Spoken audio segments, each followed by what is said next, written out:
Welcome, everybody. It is episode 3 of the OE cast. Today, you are joined by the same old crew, including the wonderful Nick. Nick, how are you? Hello. Thank you guys so much for inviting me on here. This is awesome. Glad to We have are you. very happy to have you. Yeah. Thank you. It's a privilege and an honor, and I'm hoping this repays all of our debts.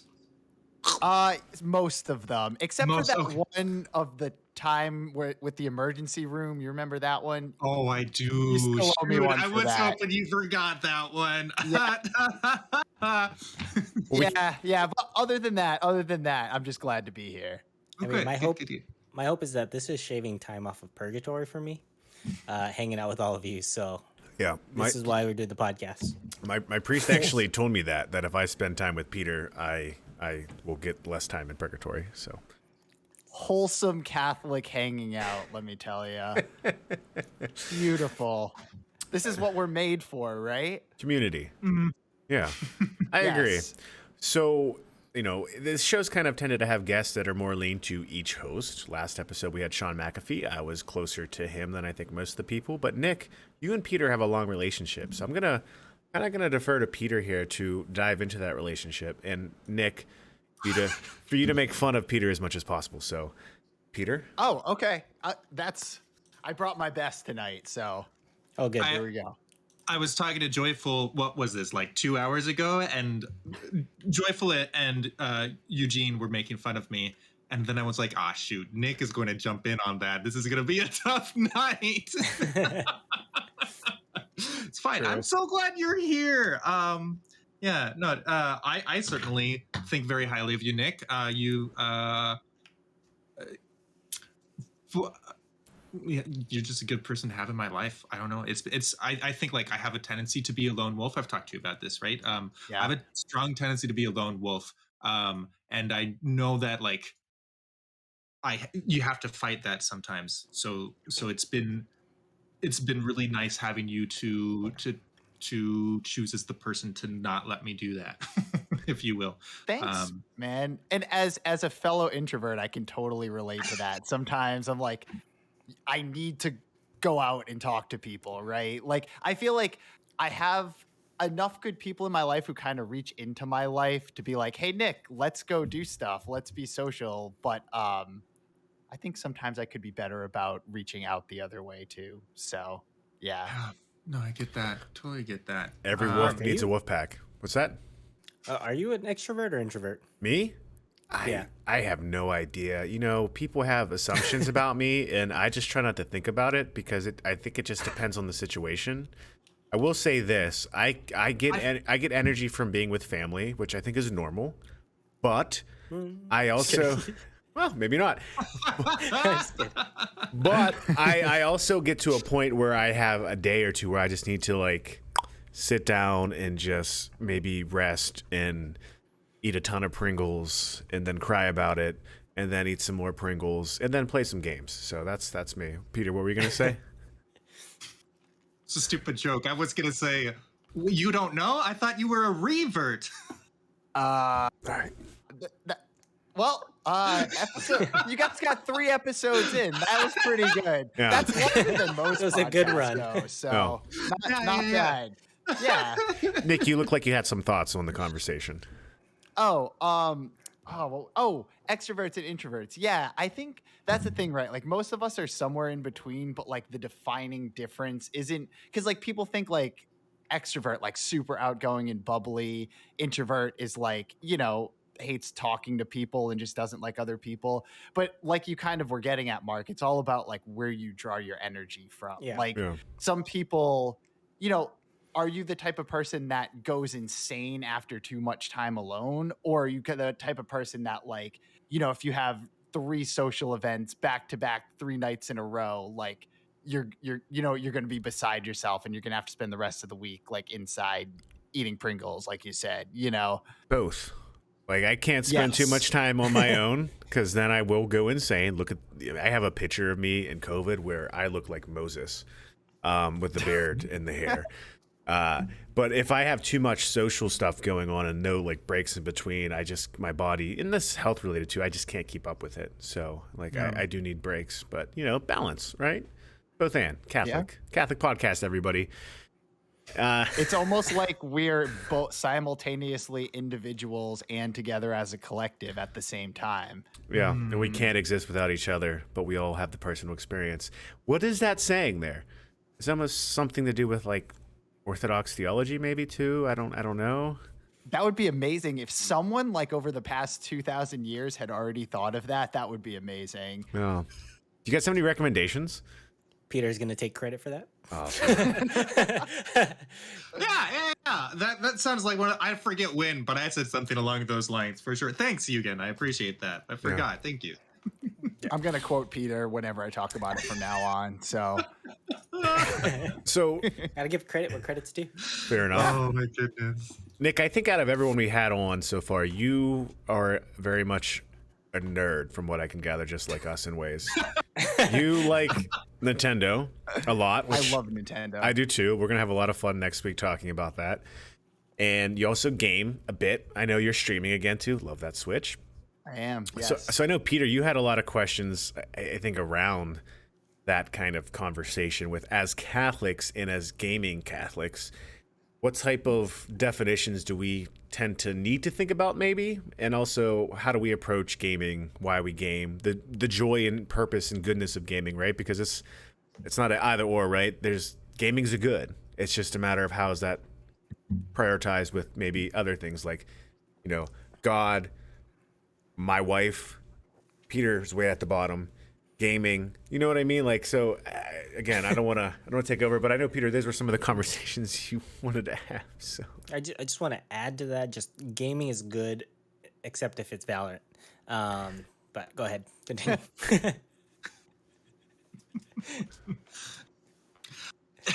League of Legends too, right? Peter, you like League of Legends? Oh yeah, absolutely. League of Legends is the origin of the phrase LOL. Anytime you have said LOL, it comes from gaming groups they're like, hey, after this, you want to meet up in LOL, and they would just shorten that to LOL. So Peter, sign off for all the services. Is League of Legends a factory game? Oh yeah, everything is a factory game if you think about it, because sometimes you've got conveyor belts. Those are my favorite factory games. But if you don't have conveyor belts and you don't have like automatic machines, what you do have is actors, like agents within the game that you get to do things for you.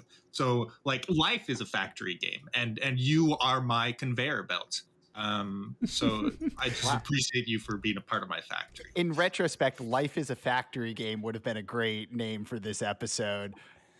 I agree, but the episode is. I like that episode. So I don't know if there's one thing that frustrates me more about Peter than his love for factory games and obsession for it. He's been playing, and listen, I have nothing against factory games, but I do now because he loves talking about how much he enjoys automating all the labor away and paying no just wages to his employees. So he's constantly trying to get me to play these games, and I'm constantly saying, if I join you, I'm going to start a union. So. Just bringing the Catholic social teaching into it. Huh? Hardcore, just wages. He also has an issue with child labor. The other day, I heard him talk about miners working in his factory. Oh, and he needed more miners. MINER. ER. That's what they all say. So just cancel us, please. Right. We're already canceled. Twitch has already taken us down. Sorry, Jeff. Yeah. No, honest. Okay, so this is my hottest, economic take, if you will. Like speaking of unions and factories and automating things, like the way that technology goes, I more and more see like less space for unskilled labor, and I strongly feel, but not strongly enough to hang my hat on. Like I could be convinced out of this, but so like the way it looks to me is that we are going to advance technology in a direction where unskilled labor will be more of a liability than an asset in a lot of working environments. And like, what do we do with that? If we have a lot of people who don't necessarily want to learn higher skills, and that's like a gradient term. But still, like, do need food and do need to survive. What do we do with that as a society? Like, I am in favor of the negative income tax. There you go. Okay. Which is kind of like UBI, but on a I slope. was going to say Andrew Yang just joined. It's nice to see you. I was just gonna say, like, yeah, like you sound like you are literally making his points that he ran on in the last election. Yeah. I mean, I would be happy to be proved wrong on this. Like, it's not something that that is important to me, but like when I walk through the logical steps, it does, like, those lives are still important, do need to be fed. And honestly, like, I don't know, have you ever, I just remember when I used to work at Starbucks, having a couple coworkers that, like, I would look at them and I was convinced, and still am convinced, that as a company, we were losing more money on them being there than gaining from them. You know, like, some folks just were there because they had to be there, and I didn't understand why we let them keep being there sometimes. There are some huge questions that brings up. For example, like, it is not healthy for folks to live off of UBI, for folks to live off of a negative income tax. Like, so on a human health level, like, we would need to have mechanisms to step in to, like, help people figure out how to be healthy operating human beings. And that, I think, is where church steps in, family steps in, and those sorts of things. Like, that is, I think, I don't know. That's all of my unraveled thoughts that I wasn't planning on bringing up today. Yeah. But This took a hard right turn. I mean, I'm more than happy to talk about this. Too. I think the most attractive thing about the idea is that it solves a problem I think even Lincoln wrestled with back in this 1860s and 70s, which is there is something in his view at the time problematic with completely being dependent upon wage labor as well. And the argument he would make is that in the end goal, like, what's the teleos, the purpose of us working for a corporate wage, is that we should eventually get to a point where we have our own capital where we could work for ourselves. And I think Yang made this argument, and I think other proponents of like a UBI or a negative income tax would make this argument, is that there's something important in the human nature to create and build and make things that we are given that we want to create and build. So Yang would say people shouldn't be, working at Google and be on the bench as a software developer, that they have tons of talent and they're making good money, but there's problems of a Google being a monopoly or something like that, when it's a labor monopoly sucking all the talent away from all the towns where these people could be living in towns like where I live or any other small town and opening restaurants or creating things for these communities and building these communities up. And there's like a distortion that happens, which concentrates a lot of capital in the hands of a few corporations, and then those corporations have a lot of power. And I think the idea that UBI supposedly could get at, or other alternatives, is I think very much aligned to like a Catholic social teaching of justice, in the sense of like distributivism, if you will, like what Chesterton would argue. Like, those things attract me a lot because I think, again, human beings, I wouldn't want to work at Starbucks. I'm sure I could do it. But like, I grew up with small businesses in my family. My grandfather, my nanu, my father, my mom, my wife, we own businesses, and there's something nice about working for your family directly and working and making something you want to make and create. That's in us, right? And then I watched something on Instagram or YouTube Shorts where it's a masonry, just making like a fireplace, and it's got millions and millions and millions and millions of views. So people were like, "This is amazing." And like 100 and some years ago, that was a skill every town had. And now it's not in this country, really, right? It's something that isn't pursued at all. And so I wonder, how do we get back to an artisan culture, if you will, if that makes sense? But Nick, I know you had some thoughts. No, man, like, I'm being flooded with thoughts right now. This is a great hard right pivot. No, but like, to pick up on what you were saying, Mark. Yeah, like, the problem has become, everything has become industrialized, right? Like, because like back in the day, it was like, I need a chair to sit on, right? Like, I guess I'll go build a chair, And now, like, none of us would be like, I'm gonna go chop down trees and build a chair, and we're gonna order it on Amazon.com, on our smartphones while we're sitting on the bowl in the morning. which and then it's going to get shipped from China, made of cheap plywood, right? And then like it's going to arrive at our door 2 days later, and we're going to like turn some screws, and we're going to have a chair, you know? And it's just like the problem is like the type of artisanship that like you talk about is just like it seems like we've almost like solved that problem, right? Like we we don't need people to know how to build couches because I can order a couch on Amazon and it'll be there in 2 days, right? Like, so as soon as we come up with like an easier solution to things, even if that might not be like better in terms of like art and talent and stuff like that, the culture just sucks it up, right? And Yeah. that's the same to kind of go back to what Peter was saying. Like, that's the same thing with, you know, I don't know what you would call it, but like non-skilled labor jobs, right? Like Starbucks workers and supermarkets and all of that stuff. We figured out how to build machines that can just take that off of people's plates, right? And so it just kind of, because of the way capitalism works, it goes, okay, so well, this is cheaper and this is easier. Like most people don't mind just scanning their own items at a supermarket or whatever else, you know, and then it just kind of removes those jobs completely off the map. So like what you get is a society like we're kind of all in, where we're all just like heavily dependent on sort of like the mechanism of it all, right? Like you know what I mean? Like even for my food, right? Like I go down the street to the store to get food, like everything is sort of interdependent like that. Yeah. And it takes a lot, I feel like, over time, if you want to kind of unwind some of that a little bit. Yeah, and I think it comes with lessons learned, right? So you think about the mass industrialization of a lot of production of food, for example, in the late 1800s, early 1900s. There became a point with like the muckraker movement in journalism, where people were like, "What's the book by The Jungle? Is it The Jungle?" Yeah, Yeah, you're talking the book about the meat processing industry, right? So, yeah. so I bring that up because there was a point where there was an issue that became proliferated and people kind of, okay, we should probably adjust some things. And I say that too because I almost feel like there's a cyclical nature to some of these behaviors. Like before there were mass like food grocers, for example, chain grocers, there was a lot more diversity in a lot of products, like butter, for example. This is a book I read from Princeton University called The Rise and Fall of American Growth. It talked about how before the 1930s, butter, for example, was extremely unique and nutrition dense based on every region. So based on how every farmer fed their cow or raised their cattle, butter had different flavor profiles, like if they gave them some honey maybe or some other things.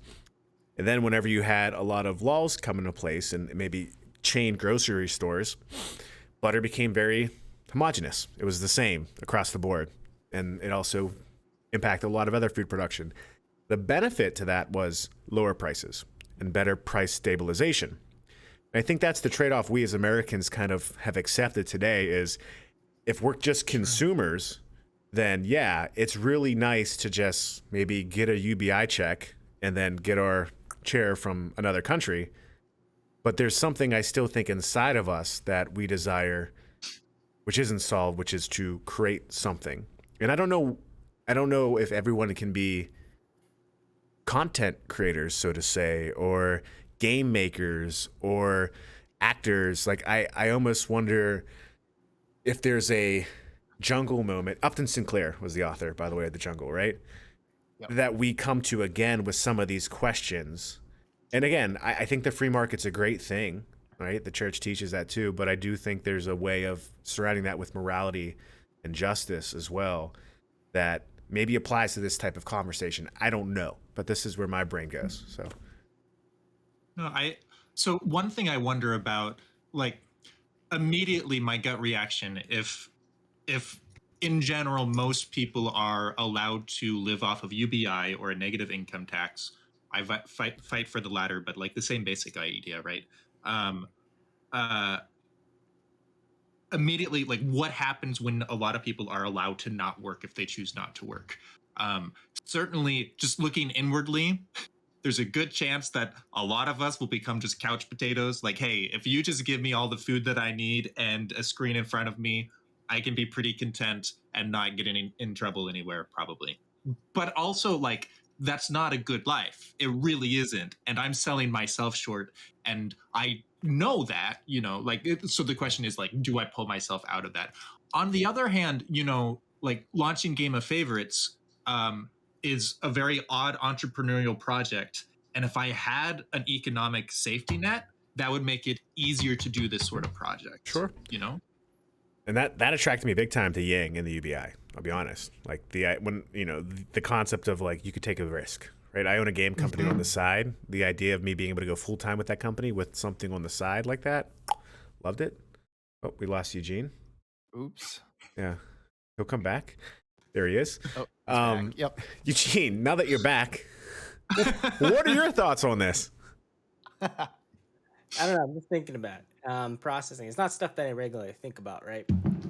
This is not what we said we were going to talk about Yeah, today. we literally came in with a conversation about games, but like here we are. Yeah, It's fine.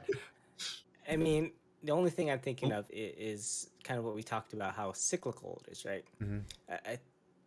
Is something going on? Thank you. Thank you. Yeah, we're good. Just breaking the fourth dimension. Don't worry about it. Fourth wall. Gotcha. Well, we talked about kind of like this industrialization, right? And this like this geared towards these corporate jobs, and so these lower jobs kind of becoming replaced. And I think a lot of that is also, to throw in another aspect of it, is the education system, right? Like we talked about these skills that we no longer develop. Like schools don't really offer wood shop, metal shop. Like I think my high school even had like what's it called? I can't even think of it, but like a mechanic shop, where they like kids actually brought in their cars to school and they could actually work on their cars at school with somebody teaching them, and they actually got skills that they could use. And so like we're like feeding more into that. And even I remember going to school, all they ever taught you is like, hey, you work hard, go to college, and then you'll get a good job. And it's just like, yeah, so that you can go into these higher paying jobs. Yeah. And usually the people are ended up, getting these, buried in debt from their student loans. And so it's like, oh, the only way I'm going to afford to pay that is to get one of these corporate jobs that's going to pay me all that money. Yeah. But you don't see the emphasis of like skilled labor, like, like these different artisan jobs, or even just starting your own business and things like that. It's like you don't learn those skills. It's like the only way you're going to develop those is to take it upon yourself. Yeah. Like That is, yeah. how different would that be if the schools actually taught us skills? Like they didn't just emphasize college, right? It's like, oh, here's a track, here's a few classes you could take in high school that will actually teach you how to start a small business. Like how much more likely would people be to actually do that? Because they have the skills, they kind of have a basis at least. Yeah. And my wife started her business when she was a sophomore in college, took out a business loan and started her own business. I brought this up with Marco, actually, from the Bearded Blevins team the other day. She was a sophomore. She had a successful business. She had her own property she was renting. She was running it fully. She was in school as a business major. And they gave her a hard time when she asked for additional credits. Like, because there were some credits you would be able to, like, take care of by getting an internship. She's like, I don't have to get an internship. I have my business that I run. Like, I'm running a business. It's successful. I am profitable within my first 12 months. Why do I have to do this? And the education system there was kind of, well, we need to go through this process and that process. I will say I have a friend that went to the Job Corps right out of high school, did not go into debt, got trade, went into a guild. I have some other friends that tried college, then have gone into guilds. I do think there's a shift happening. How widespread, how well it's communicated, because same as like you said, I was just encouraged to go to college, and I benefited from it, but I don't necessarily think everyone, like I couldn't be an Olympic swimmer, right? Like maybe I'm good for history and software, but there's limitations for the skills. And like talking about the corporate world again too, there is like a a vacuum sound, and I think Andrew Yang actually used that as a metaphor, but like Nick, you would know, you work in software. Think about in the 70s and 80s and 60s, whenever people worked in technology and they worked on databases. There was a whole team that it took to manage a database, right? Now I implement on cloud-based systems for enterprise companies, and there's like no team to manage that, right? There's one person that will maybe manage that entire system for an entire corporation of some and it's scale. all virtualized, I'm sure, right? Yeah, and so a lot of it's basically centralized into the enterprise software owner, but the jobs aren't there in the companies anymore using this software. And so even at that point, there's an impact of automation, so to say, on corporate jobs. And I just, I don't know what the future looks like, but I think it's something we're hitting, right?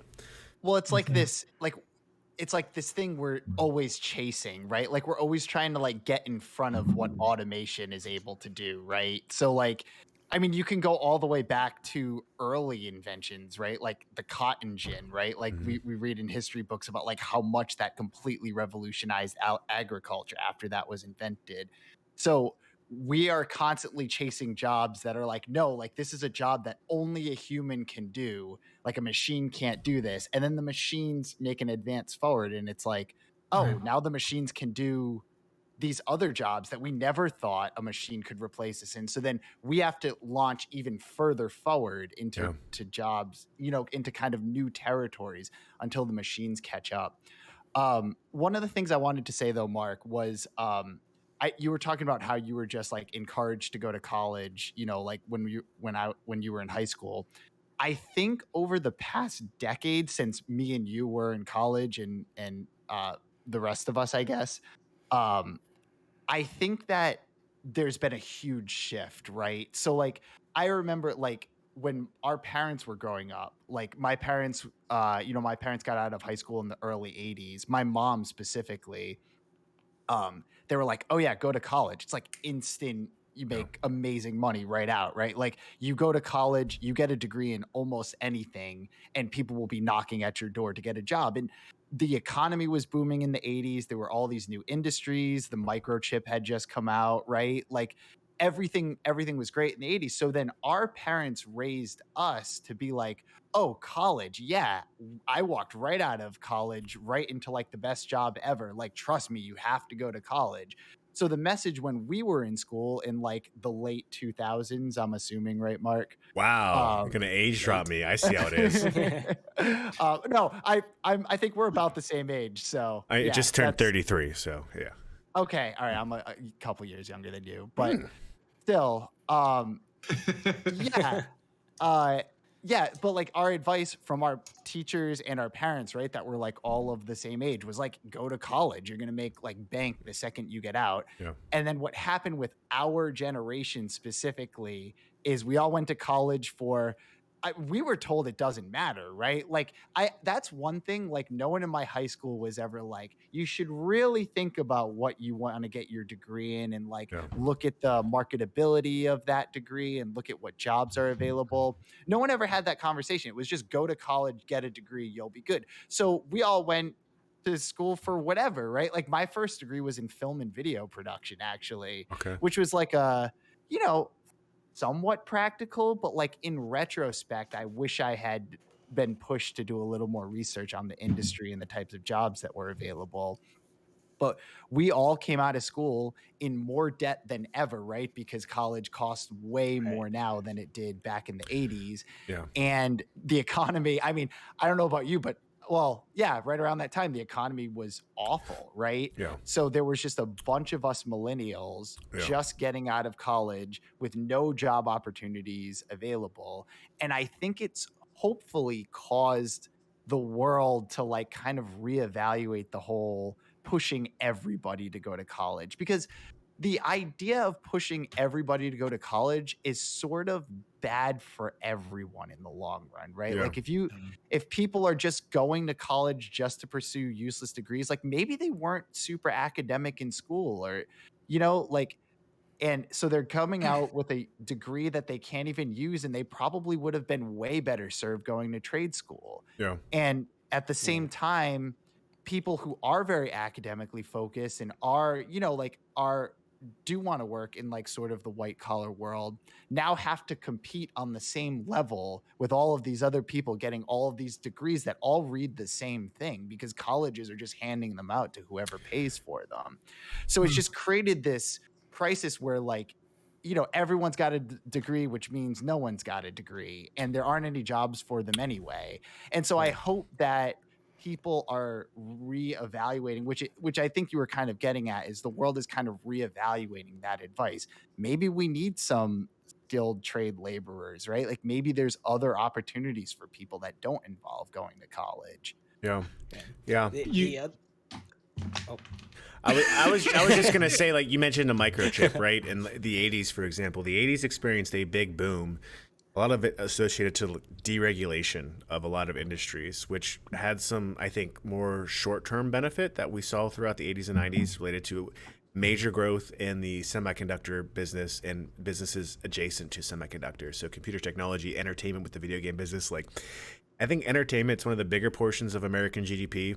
I don't know how big it is, but out of all of that, video game and electronic entertainment's actually the biggest portion of it. So like, sorry, Hollywood, but video games are more important.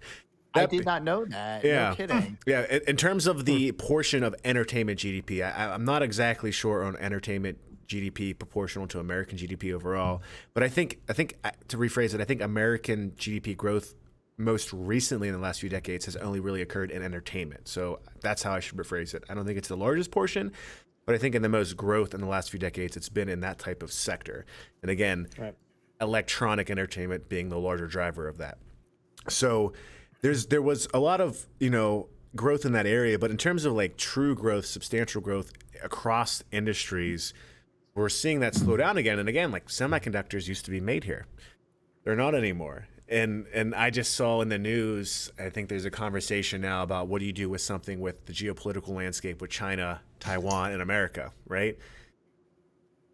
There could be a opportunity, and I'm not going to name a client, but I work for a client that works in a semiconductor space globally. Like I've traveled for them. And there could be an opportunity to do something like skilled labor to make semiconductors, because it's not so much that you don't automate a portion of that, but it does require a skilled eye and skilled muscle to make sure it comes out perfect, right? So I think 2020's taught us that with a lot of supply chains, right? That there are certain things maybe we should make here for everyone's welfare and common good too. So interesting. Yeah. Well, so much for talking about video games. We just solved the world's economy problems. There we go. No, so like as someone who like I was a non-trad student, just finished my degree just over a year ago. Wow, so old. I remember when you talked about how like growing up, we were told you have to go to college and then you'll just be handed a good job somewhere. I remember that. Mm-hmm. And you know, that brings all of that back. Going to college recently, and granted, this is just my experience, but I don't remember hearing half of that message anymore. I still heard the message of everyone has to go to college. Doesn't matter what degree, just everyone should go get a degree. But the second part of the message had shifted, at least where I was. It was once you graduate, it won't be easy to get a job. You're going to have to fight for the job, which is really interesting. Like the whole carrot of why do I go to college is now gone. And they're like, you still have to go to college. Granted, I was in a college environment, so they probably are going to encourage people to go to college. But like that, it's fascinating to me that like I think that it is true to say, I mean, like you don't just get handed a job anymore, right? Everybody is struggling to get a job that is a good fit and that pays and that, you know, whatever. But this is fascinating. Like what's the next step of the story? Right. I don't know. And I think part of that too is what you're talking about is, you know, back in the day, there was these new industries coming up, right? They didn't develop as fast as they're developing now. A lot of the times, like I had a professor tell me, it's like you're studying for a job that has already been like moved on. Like you're already behind on what you're learning. Like the forefront is in the businesses. Like they're happening in the industry now. Yeah. So everything you're learning in college you're already behind. So when you get out of college, that's why you're not like it's easy to get a job because it's like, oh, you studied this, but we're already moved on to this part of like this is where the industry is now. Yeah. What you have is skills for something that we've moved on past. So that's why they talk about like internships, right? Like you need to have that job. But Oh, Oh, we lost them. Discord again. I Yeah. don't know why I keep getting disconnected. Eugene and Discord are fighting right now, but it's a very minute issue. Keeps getting disconnected. There's Discord between Eugene and Discord, right? Yes, There is. I'll drink to that. There we go. Yeah, there you go. Have a sip, everyone. So there's two consequences of that. You're right. I was when I got my bachelor's in history degree. My teacher said, "Mark, we don't tell this to people, but you could go get a PhD if you wanted to. I'm not going to tell that to 99% of my students, but if you wanted to, you could." And then I was like, "Well, I want a job so I can have a family, and I can afford a family." The academic track, it's not getting any better right now. Because of that proliferation of competition and degrees, the answer now is to go get a master's degree. And so you see a lot of universities offering master's degree. And the consequence of that is, I think, ultimately that the value of a master's degree goes down. I say that as someone with an MBA. I took 40 to 50% of my MBA online, maybe a little bit more. Listen, I got more educational experience in business in my first job and my internships and the people I worked for than I got from my online MBA. And that could be controversial to my alma mater, who I love because I had great professors there. My alma mater looks completely different than it did when I was there. My history program's gone. Philosophy program's not what it was. Everything's getting shaved. It's getting consolidated. And it's just education in general is going through this point. Like they're trying to say, how do we stay competitive? How do we attract students? And this is kind of off track, but for example, a lot of my school was affordable when I went there. Like I worked at a company, GlaxoSmithKline Pharmaceutical. I worked there in an MBA fellowship, and then I got offered to stay on as a contractor, and I worked full time there. And I was working alongside people that had MBAs or going for MBAs at like Carnegie Mellon University, right? We were talking about like the cost of tuition, and they told me the cost of their tuition for like a semester in a year. It was like my total education experience overall in higher ed. It was like what they paid for a year at CMU's MBA program, right? Wow. And I got lucky, right? I'm in there, I'm working the same job as them. Now, to go to my university as an undergrad student on campus, it's a difference of about $1,000 if you wanted to go there or Penn State main campus, which I'll be honest, Penn State main campus is an extremely better university. Like it's a lot bigger. It's gonna be harder to stand out per se. You might not get as much accessibility to resources, but like go to Penn State. Like, and it's dealing with that. So like the universities, how do we stay attractive? They cost more because they've spent money on things such as facilities, and they're like, oh, we have these new suites. No, well, we can't fill them up now. Well, what do we do? Well, how about we mandate students stay on campus longer than they had to before? Okay, well then that causes discord between the community and the university because now landlords who would rent out properties to students have empty properties, right? So there's all these short-term bandages people are putting on, but it's ultimately there's a failure going on, right? And it's impacting everything and everywhere. I always think like Dartmouth University, Fordham University, Harvard, they don't buy new dorms. You stay at dorms that have been there for almost a century now. But these smaller schools are putting up these super fancy amenities which cost more, which put their students in more debt. At the end of the day, they're not leaving with something of more value, which to me is a disservice and an injustice to students everywhere.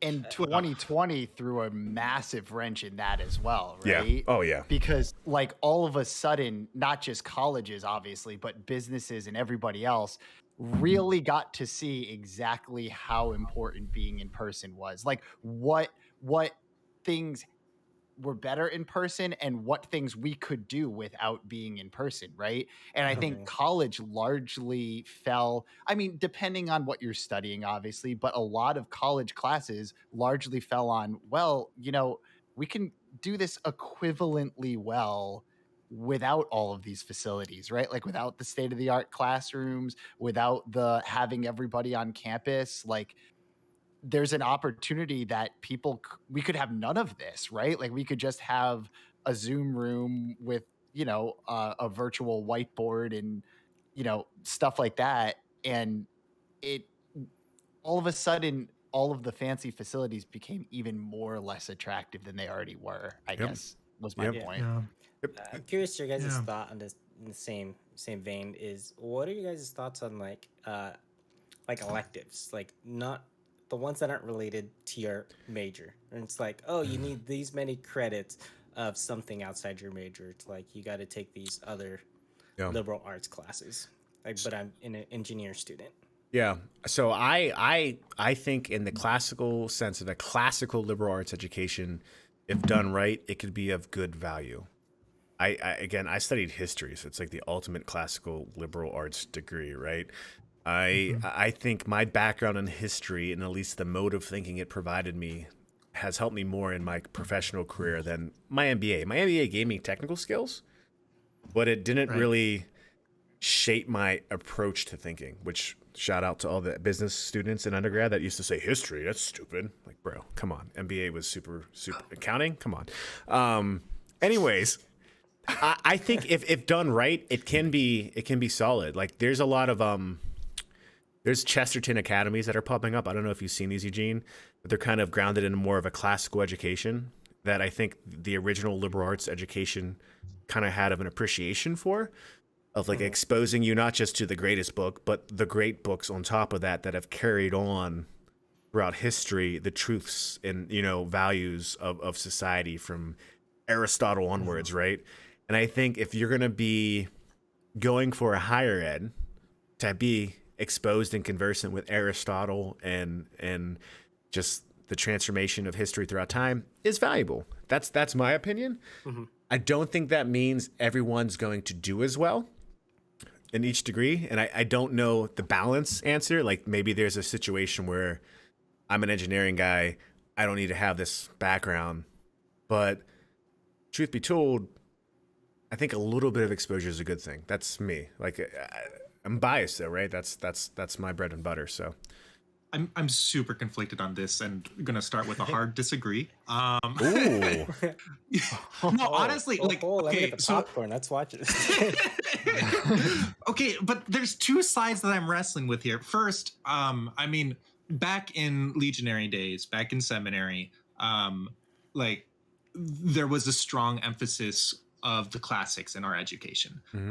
So like for legionaries, you start with novitiate, as many religious orders do, and then like most priestly studies, they go straight into philosophy after their bachelor's, and then theology, and then voila, you're ordained. But the legionaries throw in an extra, Or you drop out. There you go. No, I dropped out before all of that. The legionaries have an extra step, and they call it humanities, which is basically liberal arts. Like we studied a lot of art and art history and literature and Latin and Greek and like all these more cultural things. And a lot of who I am, like that certainly I think did round me out in good ways. Like I still think back to some of the things that I learned about these cultural realities and like, I don't know. I mean, it just how language evolves and what words mean, those are fascinating things to talk about. On the other hand, when I went to college, I went there to get a marketing analytics degree, and I did not want the university that I was giving money to teach me how to be a well-rounded person, because I didn't trust them with that task. Sure. I just straight up did not trust them with that task. And I would tell them that, and they said, "Oh, no, we're just teaching you your degree. No, we're not teaching values. We're just and I was like, you're speaking out of both sides of your mouth. You're telling me that you're not trying to teach me what is good and wrong, but you're also trying to teach me what's good and wrong." And it drove me crazy. So yes, I agree, but also like that is a monumentally large task. I agree with you. I 100% agree with you. I do, because you're right. A university fundamentally, originally, I mean, if we're going back 700 years, 800 years to like the beginning of the scholastic movement, was responsible for all of that. And I don't disagree that the modern environment is perhaps leaning towards improper and flat out problematic approaches to those more axiological or value based approaches. So like I think that's why I mentioned like the Chesterton Academy and like good school. I think it comes down to going to a good school too. And I think some of the issues you're calling out too is related to maybe the proliferation of problematic, useless degrees. I don't want to say that in a harsh way, but there almost becomes a ivory tower language that ultimately there's nothing new under the sun, right? So I've never seen a philosophy or heard of a new philosophy that hasn't been wrestled with before, from sophistry to the modern reinvigoration of postmodernism, right? There's so many links. I see it. I got lucky with good education. You got lucky with good education, it seems like. I wouldn't want my kid to go to my university today. I'd send him to a better school, I think is what it comes down to. But I still don't think that means that someone who's going to be an engineer, if he's at a good school, shouldn't at least get some of that exposure from that perspective. But so this, go ahead. Yeah, no, I just want to push back so hard. Push back.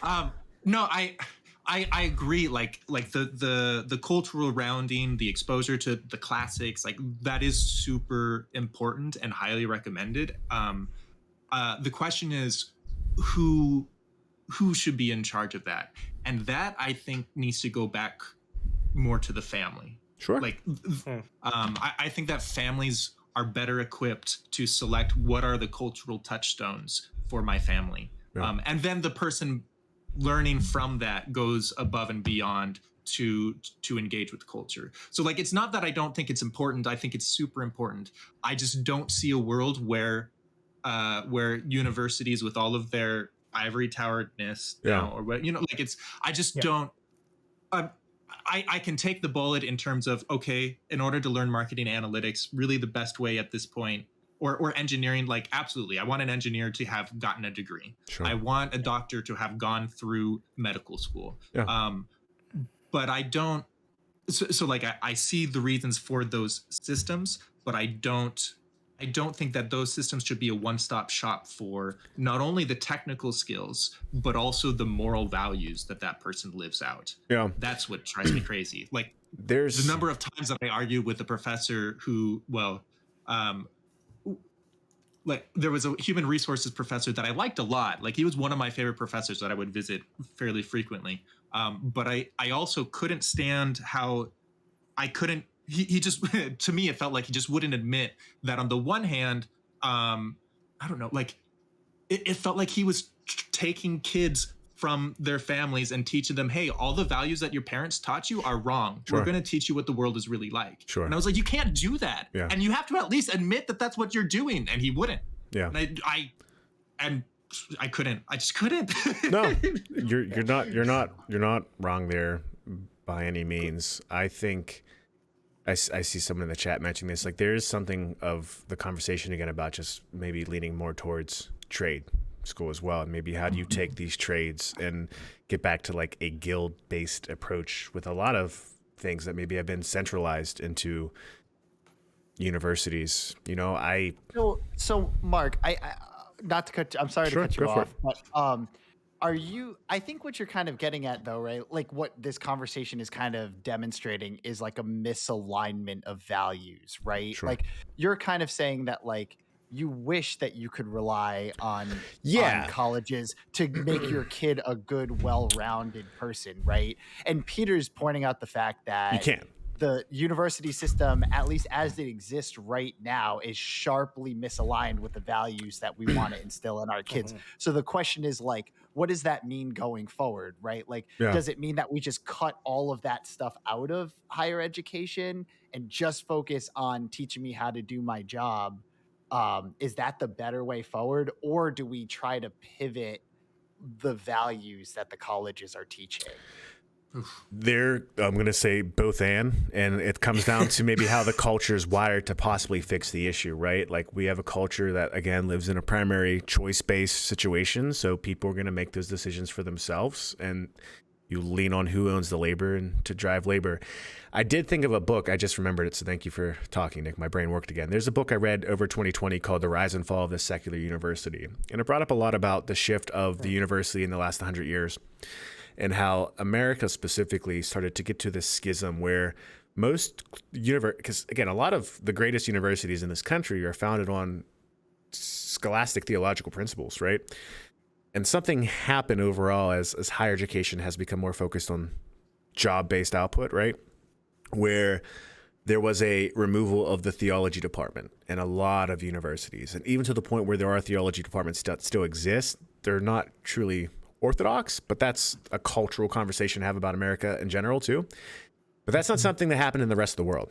Universities that have been maybe in a lot of other countries for hundreds and hundreds and hundreds of years, even England, Oxford, places like that, Anglican departments, there's still a strong conversation that exists between like the theology department and the philosophies and the histories and stuff like that.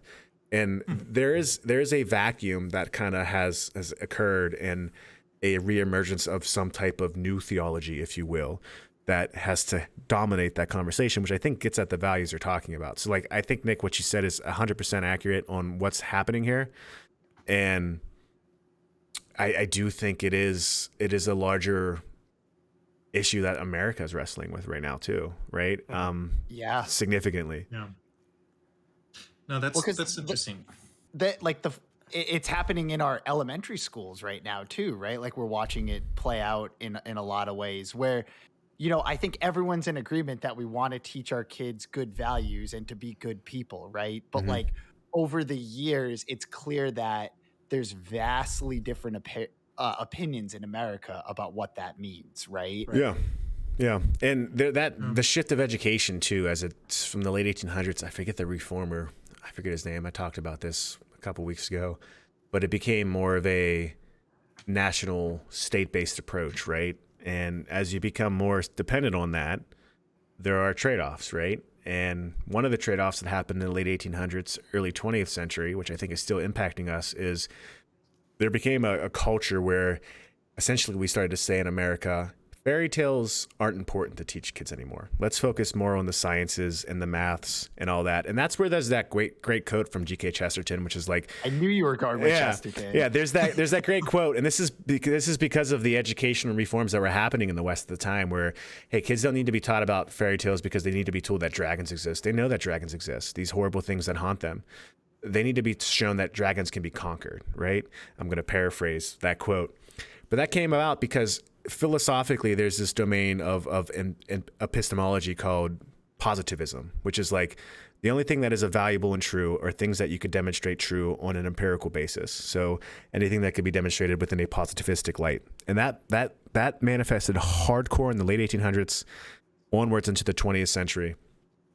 And we're still wrestling up today, even to the point of like why you get fundamentalist Christians that like only read the Bible with a scientific lens. Like the Bible's this. I'm like, the Bible was never meant to be science. That's because it was a reaction to that new kind of orthodoxy at the time that they're wrestling with. And we're still wrestling with that in our educational system, where we know that stories shape us. Whatever the story is that we're telling our youth and our people about who we are, it defines who we are. Does it align to revelation in nature and natural law? That's a separate conversation. But like that's something that I think is a larger conversation too, that again, a lot of the industrialization, the cog in the machine, the reason why you're just supposed to go get a job and make money, I think also comes down to that culture, that larger kind of theos of framework behind us all too, of like, hey, you're just this individual, and we're not at all. So. Right. And all of the questions that societies have been built on for thousands and thousands of years, right? Like the most important questions of the world, who am I? What's my purpose in life? Does God exist? What does it mean to live a good life? As a society, we've decided that all of those questions, which, like I said, up until like very, very recently have been deemed by societies to be like really the only questions that matter, right? Like things like the sciences and investigations into the hows of things were all meant to serve those larger questions, right? Originally. And we've bracketed all of that, right? We just say like none of those questions matter anymore. What matters is just the hows of things, really, right? Yeah. Like these investigations, you're sort of like you're detaching the you're detaching the reasons for the questions, right? So like Right. you're just pushing aside all of that stuff, Yeah. and it's caused a total crisis in meaning and an obsession with things that, at the end of the day, like science is great. Science has done amazing Yeah. things. Don't get me wrong, but like at the end of the day, like does it matter that much if we know the fine details of particular ecosystems or all of these very fine-grained scientific knowledge if we have no context in which to put it in? Yeah. Yeah, and I agree. Yeah. you don't get science either without the metaphysical framework of the Judeo-Christian view, right? If you don't have a world that isn't God, but a world that's separate from God, that has order and is ordered and observable, then you don't get the advent of science as it's appeared. That's a modern false dichotomy of like, are you a faith believer or are you science? It's not either or. That's actually a big argument that brought me back to the church hardcore is when I realized that philosophical lineage. But there's obviously a problem with reason without faith, because every framework of reason in some sense is bounded by some larger assumption, right? There's not something completely behind that premise. There always is something, and it has to be bounded to something that's somewhat true, right? Like, and that's kind of what the idea of revelation is too. The doctrine of revelation being something tangible and that we've seen, experience. Like, I'm going to stop. I enjoy this conversation too much. I feel like we're getting deeper than we ever thought we would. But well, so I mean, on that too, like the important thing or problem that I've been seeing is people are trying to answer questions with the wrong tools. If that makes sense. Like people are asking a question and people are trying to answer it with science, but it's like, no, that it's deeply a philosophical question. Sure. We need to use philosophy to answer that. Yeah. And I guess backing up to the question I asked, and that's that I didn't answer, is I think there is that important foundation that needs to be set, right? Mm-hmm. Like I feel like the approach at the university level is too specific. Like it's like, oh, there's this philosophy class, but it's just this little small branch, but you don't need to take the basic philosophy class to take this. You just need to memorize all the information, regurgitate it, because that's what the content of this has already been processed and analyzed by this other tool. Yeah. So you just learn this. And so I think there's that basis of that, but I also, I mean, just to kind of real quick is with kind of what Peter was talking about as well, is like, there's that division of where the moralities and things like that, where that's not the role of the educational system. That's like the family. That's why I'm a huge advocate for homeschooling. Oh, same here. Throwing that in there. Yeah, no, same here. And what you just said, I completely, like, I have good friends who are scientists, and they would have a hard time understanding that what they're ultimately resting upon is philosophy. Like, you don't have the epistemology of empiricism and empirical method without the original philosophy that comes behind it. And there are, in my opinion, just like there are bad degrees in everything, you could have someone who has memorized certain elements of science but doesn't necessarily have a truly scientific mind in the philosophical sense to wrestle with, like, philosophy of science. Philosophy of science is a hugely important topic that shifts the scientific paradigm, right? But most people won't even understand what at all that even is, that work in that domain to some degree. Like, they wouldn't be familiar with Karl Popper or some of these extremely important minds that have shaped how they work with things they work with, or how they decipher certain evidence or data. But it's there, and those are the people that truly move a lot of the industry. And so again, I think it comes down to you get better quality science if you don't have to give a science degree to everyone going to university. And it doesn't come back to how labor is forced to go to the university. And now there are so many degrees where not everyone's meant to be, all these different things, right? Like, and that sounds, I don't want to be rude with that, but like, I even say this as someone that has all these thoughts. Like, I wish I could just make cheese for a living. Like, I'd be so much more happy and content with my life if I could make and craft something I cared about and craft. Yes. It reminds me of a joke. This is a joke my dad told me. Sorry. Sorry.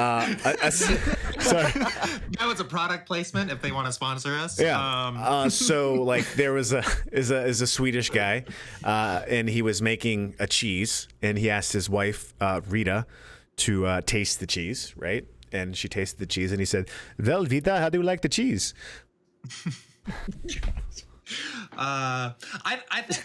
So I get hung up on all of this. I think I just have a lot of trust issues at this point, and I've noticed in my life when my trust is broken, my trust just comes back really, really slowly. But like I don't know. I remember talking to, this was a couple months ago. I was talking to Jens about Galileo. And for sure, like as the Catholic Church, as Catholics, like we got to own up to how we mistreated Galileo on some major fronts. But also when you look into the story, Galileo was a butthead. Like he really was, like he did not pull his punches either. And when you look at the full story, I mean, he had a personal confrontation with the Pope and they both took off their gloves. That's what happened. Sure. And like diving into the story and telling Jens about that, because like Galileo is one of the easy stories to throw at the Catholic Church and say, hey, look how Catholics are awful people. Look what you did to Galileo, who was a scientist. No. Can we actually talk about what happened there? And I told her a bit more about what I know from the story when you dive deeper and flesh out the details. And she said, oh, well, I'll have to look deeper and see what other folks have to say about that.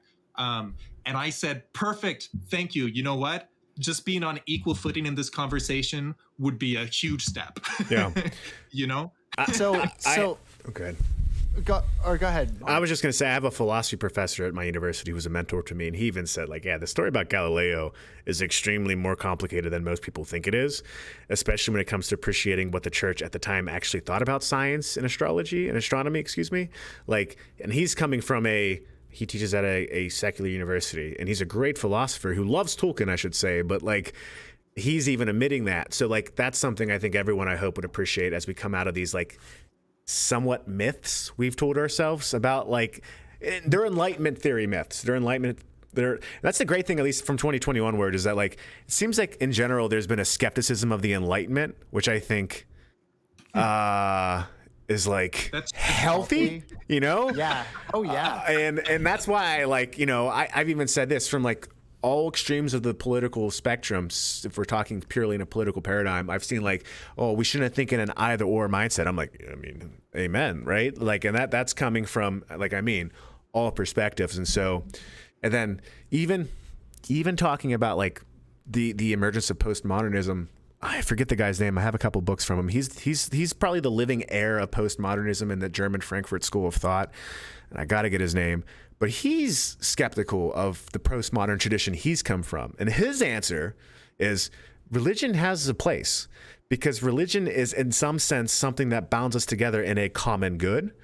And again, this is a guy that's studied under all of the famous postmodern philosophers that have shaped a lot of the dialogue in the last 100 years. And he's now ultimately getting to this place where like, what is the role of religion in these conversations? Because religion is ultimately how we make meaning of these things. And I think that's ultimately like, whether we realize it now as we get all tense, 50 years from now, that guy's voice will probably be more proliferated and people will kind of realize it too. Right. So, I'll just stay there. I was going to say, so this almost feels planned, but the book I'm reading right now actually is this book called Would You Baptize an Extraterrestrial? 100%. It's written by a couple of Jesuit Vatican astronomers. They work for the Vatican Observatory. And the basis of the book is basically they want to answer all of the questions that they most commonly get, mostly about the relationship between faith and science, because one of them is a brother, the other one is a ordained priest, but they both work at the Vatican Observatory. So they're sort of like role models for the relationship between the two. And so the book's divided into a bunch of different chapters. I've literally just started it, so I'm only on chapter 1, where they talk about the relationship between Genesis and the Big Bang and modern scientific understandings of the universe. And one of the points that they brought up, and Peter, you're talking about Galileo and all of this stuff, was that you know Genesis, the understanding of the construction of the universe in Genesis is based on a Babylonian worldview, like the understanding that sort of the Babylonians had of the physical aspects of the cosmos. But then they explain how if you move just a few hundred years later to the Greeks, so the Babylonians had sort of like a flat earth understanding of the world, because like they were mostly fixed in one point on the world, right? Like they kind of viewed the whole earth from one area. But the Greeks were travelers, right? And they were noticing that they noticed like patterns with the stars that could only be explained by the earth being a round ball. So they sort of evolved our understanding of the cosmos by seeing the earth as a round ball. And then, sort of our understanding of the universe evolved slowly between the different major civilizations all the way through the Middle Ages and up until really the 16th century scientific revolution. And it was in there, or it actually, a little bit before that with Galileo and stuff, where Galileo, because of his observations, was sort of challenging this understanding of the universe that had more or less existed since the time of the ancient Babylonians, right? Like the physical constructions of the cosmos, and Galileo was proposing sort of a radical new theory, him and Copernicus. And the church sort of rightly believed that he didn't really have the evidence to back up what he was trying to demonstrate. He was ultimately proved right about most of what he was saying. There was still some inaccuracies in his thoughts, but he didn't actually have the evidence. It wasn't until like the centuries later that the evidence to back up Galileo's claims actually was able to present itself. So it kind of casts the whole Galileo affair in a different light. There is a separate chapter in this book specifically on the Galileo affair that I'm looking forward to. But just the story, that particular story is a lot more complicated, especially when you consider sort of what people's understanding of the universe at that time would have been, backed up by good science, good models of the universe, even that worked mathematically. It's a more complicated situation than I think a lot of people realize. And like you guys were saying, it is a lot of sort of anti-Catholic propaganda from both Protestants and Enlightenment philosophers that sort of muddy that story a little bit. I saw a post. I forget the account name, but like there was no organization that spent more money on the research of astronomy throughout the Middle Ages than the Vatican. Like they picked up something that was dropped after the classical period of Rome kind of existed a bit within the greater Islamic empires and republics at the time, intellectually wise, and then with the reemergence of like before pre-Renaissance with like St. Thomas too, and the dialogue he had, like all those things started to come back. And the Vatican, without the money and time they put into it to build up that scholasticism, you don't get to where we are today. You wouldn't even have universities if it weren't for the church. All that, yeah. I have to hit the restroom. I feel like this might be a good moment. You guys can continue talking, but sure. I'm gonna go to the restroom. It's a good time to make an aside here. Yeah. What's the aside?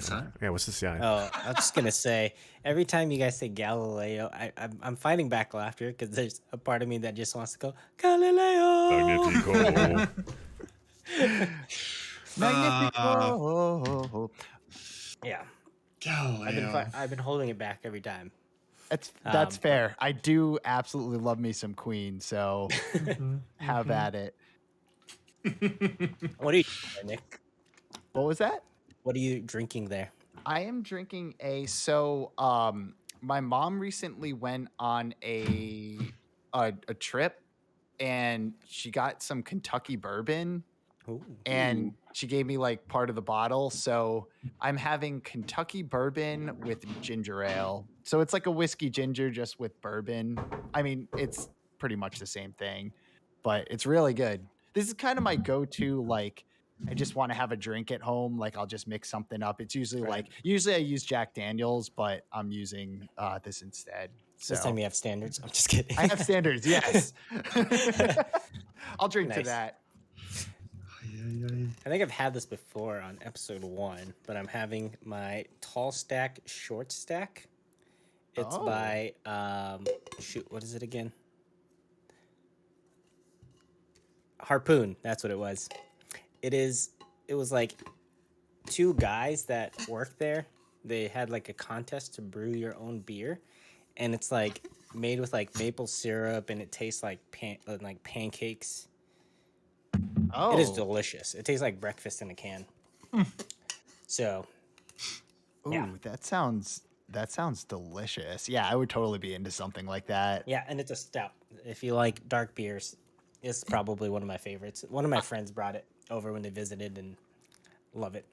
I'm not like the biggest stout guy, but I also feel like I never really gave them like enough of a chance. Like I feel like I had a couple kind of like when I first started getting into beer and I was like, not really my thing. But I feel like I should go back now that I have like a bit more of a beer palate and like give them a shot. Hmm. Maybe. I used to be much more into stout. Oatmeal stouts. When I go for a stout, oatmeal stouts are real good. But I find usually stouts are heavier than what I'm looking for. So I go for lighter things. Wheat beers seem to be. I got Me and wound you up are very today, much on the same page in that. I love wheat beers. Those are my go-to. Today, I thought of you with my drink selection. It is a Samuel Adams from their summer collection. I could go downstairs and get one right now. I love those. I think I have some in my fridge as well. They're good things. Welcome back. Oh, never mind. Goodbye. Oh, is he going to get a Sam's too? Because I will also get a Sam's if we're all doing that. I only recently, not like fairly recently, in the last few years, started to actually enjoy beer. We talked about episode 1, but I went to school at UC Santa Barbara, so I was more used to chugging beers Ooh. than enjoying them. Well. So Yeah, fair. Well. Sorry. yeah, we took a downturn after you left. Well, We're chugging wait, now. You I ready? thought You have things your could beer to only get shotgun? better if I left. I thought that No, was. we're all alcoholics Peter's been telling now. me for Thank weeks, you. hey, every time we're done with you, everything gets better. Are you telling me there's a No, I'm moment? gonna be honest. Like as soon as you said I gotta go take a break, I realized, I think I got heated tonight, and sometimes that's fine, but I'm gonna reel it back in a little bit. Oh, I like this version of Peter. I'm not going to let that happen. Just wait till next weekend. Sorry, Oh boy. Heated Peter, brought to you by Samuel Adams. Here you go. I got the book I mentioned. So I have a couple books. His name's Jürgen Habermas. So if anyone's read anything by like Michel Foucault or Derridas, any of the postmodern giants that have shaped, I think, some element of intellectual thinking in the last like 70, 80 years, this is the guy who is of the lineage of that school of thinking.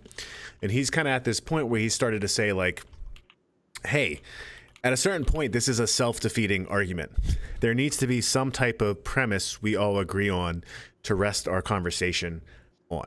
And it's just interesting that his conclusion is to point towards the fact that no matter what, if we can agree that we all have some sense of value, purpose, and dignity, this guy, again, student of those thinkers, would say, you don't get that without the Judeo-Christian worldview. You don't get the purpose and the dignity of every human without the prominence of what those faiths have brought and ushered and carried throughout history. And they didn't necessarily just like they grabbed onto things of the ancient world and brought forward that they saw to be of true and pointing to that. But again, he's the largest giant in the postmodern world today. So if anyone's like, postmodernism, interesting, Michel Foucault, what about the people that are studying under him now? And moving it forward. I think those are the people that are important to wrestle with in terms of the school of thought. But that's how my brain approaches the problem. Well, and that's the thing, right? Like, is we live in a world baked with 2,000 years of Christianity, right? And I don't think most people, I mean, most people who want to get rid of Christianity, like, truly understand what that means. Because I don't think people understand just how radical the teachings of Christ were at the time that he was giving them, right? Blessed are the poor, blessed are the meek, blessed are the people that, like, no one cares about and whose lives, according to most ancient pagan societies, are not really that valuable Yeah. and have absolutely no meaning. You know what I mean?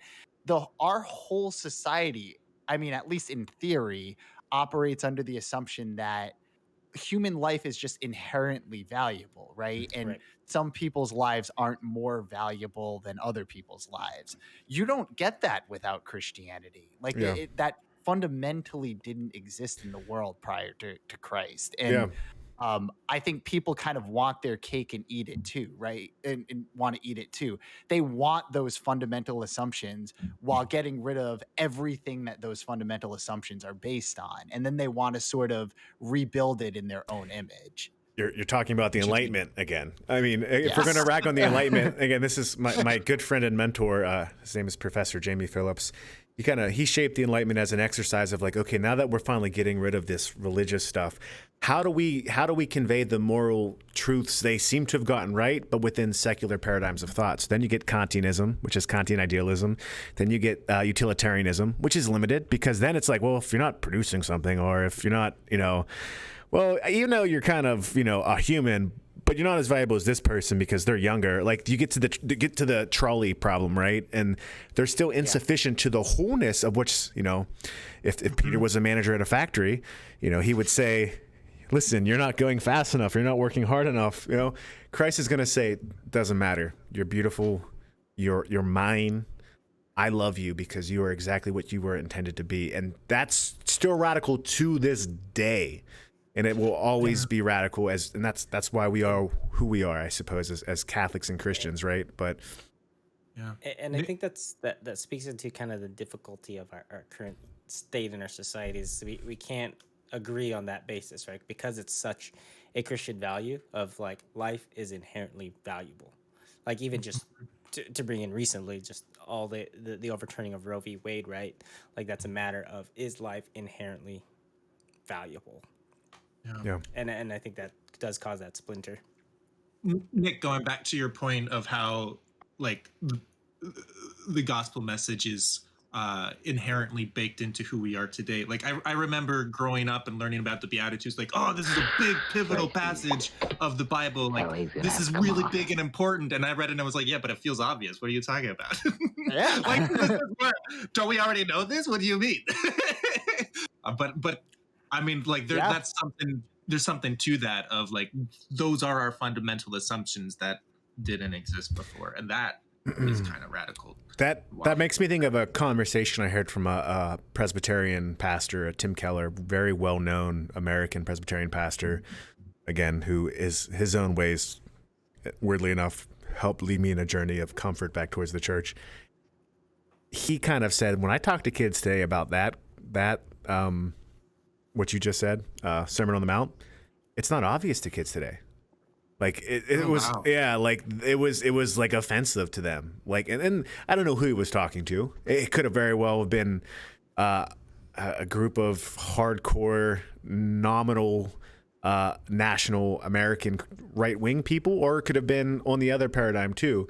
But it still was kind of scandalizing to this group of people that he kind of called out. And I think that comes again down to the narrative of, do we turn into barbarians, or do we lean into the idea that everyone's valuable and they should be loved and they should be cared for, right? And I brought this up in the Discord. There was an article that was kind of talking about the problem of Catholic healthcare and how it's like they're infiltrating the healthcare system and they're shaping things, and there's this, I have to say, there's this like just straight up lie about ectopic pregnancies that keeps getting parroted and parroted and parroted. Oh, like, preach, please. yeah, if you that's not a problem. Like, that's not considered a viable pregnancy, right? So from the teachings of Catholic social church, the teachings of the doctrine there, and any law that's happening, that's not going to be taken away. And that's just like, it's one thing that just like propaganda, it's straight up lying. And that's what I think Ed said from the Pillar podcast. It's just straight up lying. I'm going to go with what he said. So this article had to admit that, but the way it admitted it didn't wrestle with what the article was geared towards. So this just talks about media in general. Like, it was talking about the Catholic Church having an influence on abortion, right? But then it ultimately got to the point where, like, and now that you look into it, like, there's no bigger supplier of healthcare outside of the government than the Catholic Church in the entire world. And I'm like, what does that say then? What does that tell you if that more than anyone else in the world, governments, private organizations, public institutions, that the Catholic Church is the biggest supplier of healthcare? Not only that, social services in general, like the largest supplier right then and there. That first off, I obviously am Catholic. That blew my mind. I'm like, well, dang. And it gets back to the idea that those, like, hospitals developed over time throughout history as plagues happened and as horrible things hit societies, and Christians were like, yeah, I don't care if I die. I'm going to go serve these people that are sick, right? Like, I'm doing it for God. And the prominence of charity, a truly Christian concept as well, right? And so I think we're in this kind of short moment of history where we're realizing that the chains of the Enlightenment were terrible.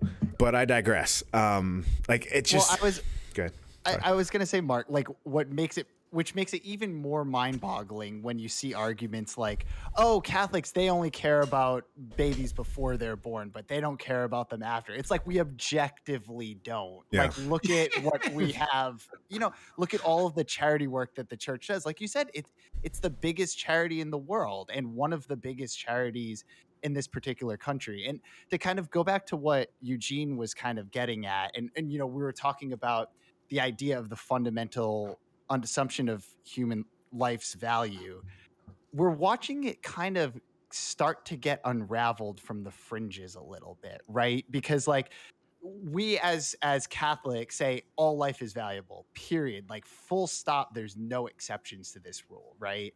But then, society without that sort of basis and understanding of that inherent value goes, oh, well, what about the unborn?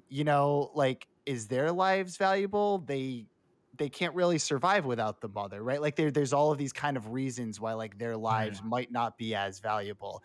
But then even from the other side, right? Like, what about these people who are in comas? What about people with terminal illnesses? What about people who are just old? Like, are their lives really as valuable as everybody else? If someone's confined to a bed, if someone can't even have a conversation, is their life really valuable in the same way that my or your life is valuable? Like, maybe it's morally acceptable to, rush them off to death a little bit faster, to take a burden off of the families and off of our healthcare system and all of that. And you see this sort of, like, what was once a fundamental assumption because of our society's basis in Christianity is now, because of the removal of Christianity, just starting to be unraveled, like, very slowly from the edges, because it can't be sustained in the same way without Christianity. Well, and what you're arguing there, that's a utilitarian paradigm, right? Like, hey, why aren't they valuable? Well, they're not really doing anything anymore. They just kind of exist. And, it is costworthy and burdensome on the system to have this person sustained for life and to give them care. So, like, what's the reason why? Like, because it's life. And if you rely on the Enlightenment frame of thinking, you will say, maybe it's okay to just, take grandma off to the pastors a little bit earlier than we should. And culturally speaking, I think that's ingrained in this culture in a lot of ways. And I still think that no matter what happens post 2020, we're ultimately wrestling with that theological issue at the core. No matter where people end up politically or not, we're still wrestling with that kind of burden of vacuum, if you will. I just wanted to, that Jürgen Habermas's quote I wanted to read it because I think it captures kind of this. Again, I don't even know if this guy's a Christian. If not, he makes a great argument for he goes, for the normative self-understanding of modernity, Christianity has functioned as more than just a precursor or catalyst. Universalistic egalitarianism, from which sprang the ideals of freedom and a collective life in solidarity, the autonomous conduct of life and emancipation, the individual morality of conscience, human rights, and democracy, is a direct legacy of the Judaic ethic of justice and the Christian ethic of love. This legacy, substantially unchanged, has been the object of a continual critical reappropriation and reinterpretation. Up to this very day, there is no alternative to it, and in the light of the current challenges of a post-national constellation, we must draw sustenance now, as in the past, from this substance. Everything else is idle postmodern talk. Ooh, wow. And that's the forebearer of the Frankfurt postmodern school, which I think a lot of people probably learned about in the last two years, but like I don't have anything else to say. That's it. I'm done. Well, we addressed the economy, education, and society. I think we're going to get canceled very soon. But this was Thank good. you for joining episode 3, the final episode of the. I can't think of any guys I'd rather be canceled with. Oh, it's true. It's a good group. I like this. It's a good thing we'll be together. Well, 3/4 of us will be together next weekend. True. If this arc is coming to a close, I mean, I know that there's so much more to say. I really wanted to ask you, Nick, about your personal fallout from Vatican II. Oh wait. This needs to be. I need to hear this. I'm here to bring up the non-controversial topic of Vatican II. That's right. No, honestly, like, okay, so for context, like, just to frame the question, because I've already framed it to you outside. Like, so Nick, you did a whole research project on Vatican II, did a presentation for your young adult group, and then did the presentation again on Twitch, which was amazing. What was it, like 2-3 hours? 2 hours? It was 2 it was about 2 2 hours and hours change? before the Q&A, and then like we did a little bit of a Q&A. But actually, our good friend Jake, shout out to Jake, edited the video down for me. So wow. there's a shortened version. Like it has all the content. He just cut out the spaces and stuff. So he cut it down to like an hour and a half or so. So if anyone wants to watch it, we can try to get them that link. That's brilliant. Mark does that for us. Yeah, I'm retiring here soon.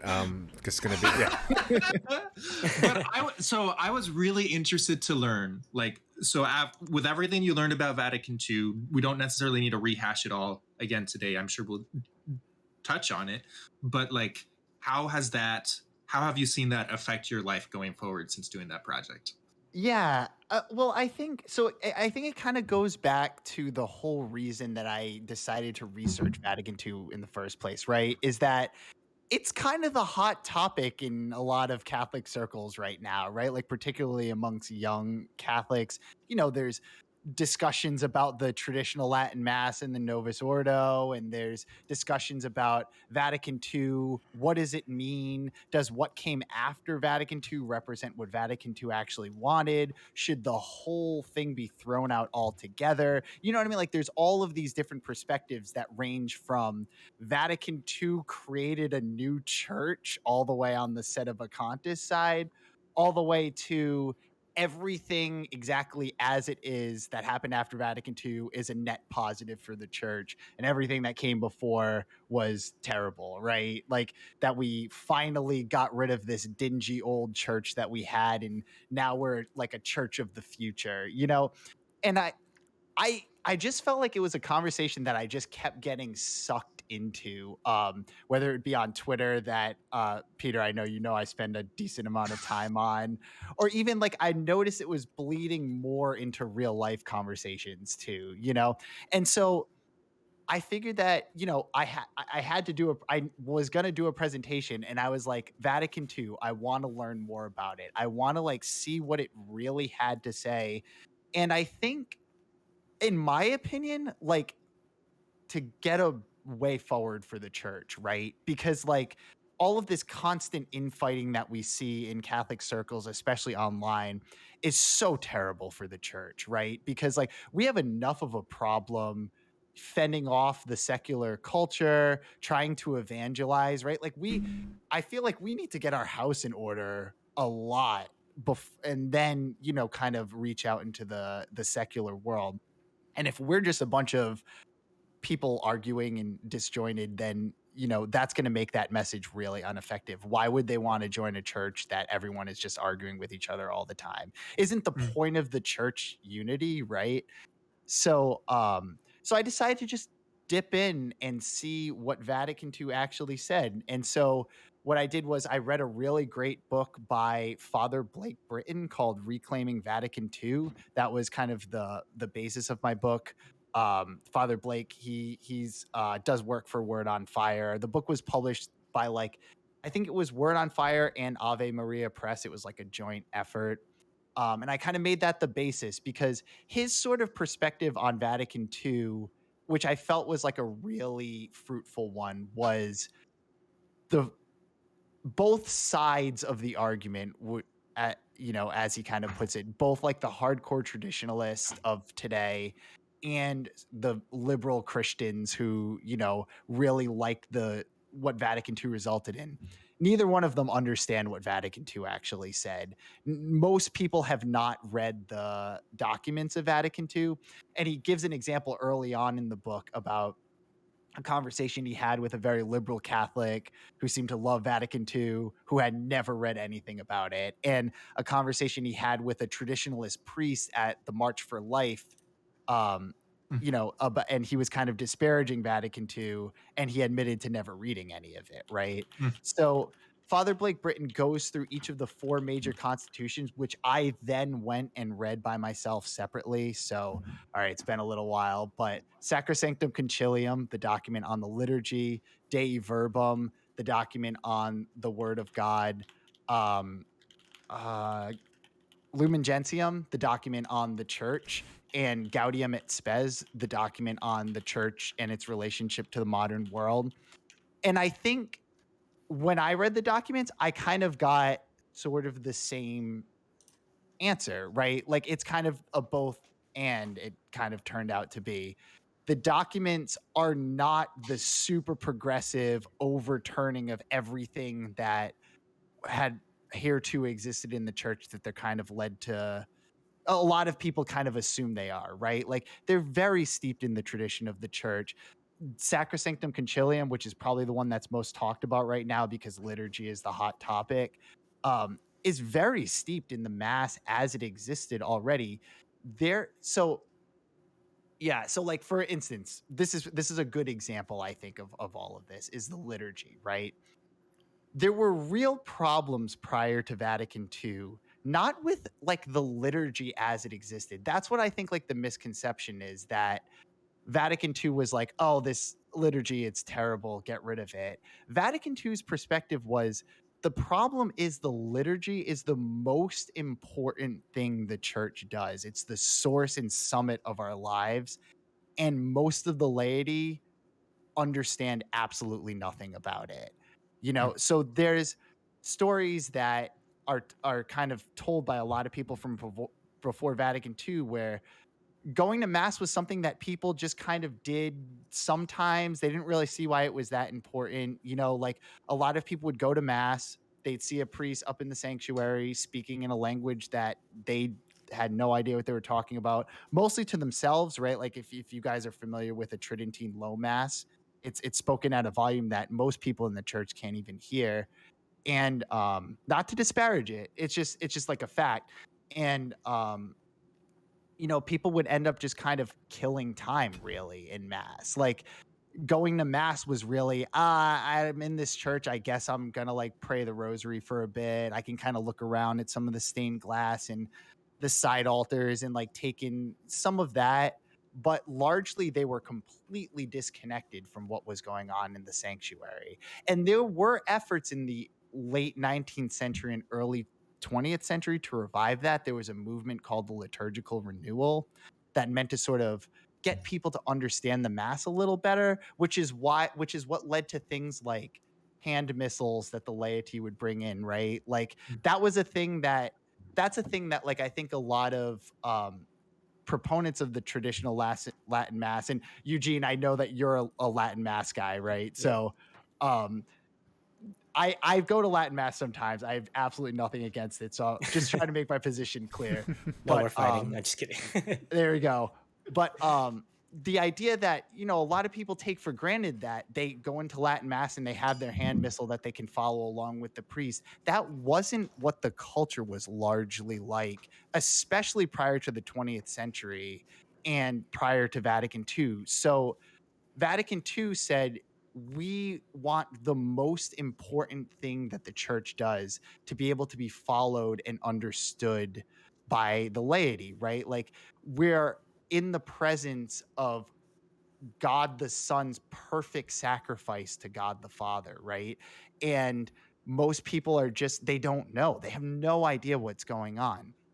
So a lot of the changes that Vatican II brought about were not to like butcher the mass or to like, you know, like make actually Vatican II, the original documents actually didn't even intend for changes to be as radical as they ended up being. Sure. But the fundamental reason for the changes was never to be more relevant, more Protestant, as a lot of people put it, more hip, you know, more like in with society. It was just to get people more connected with the liturgical action that was going on.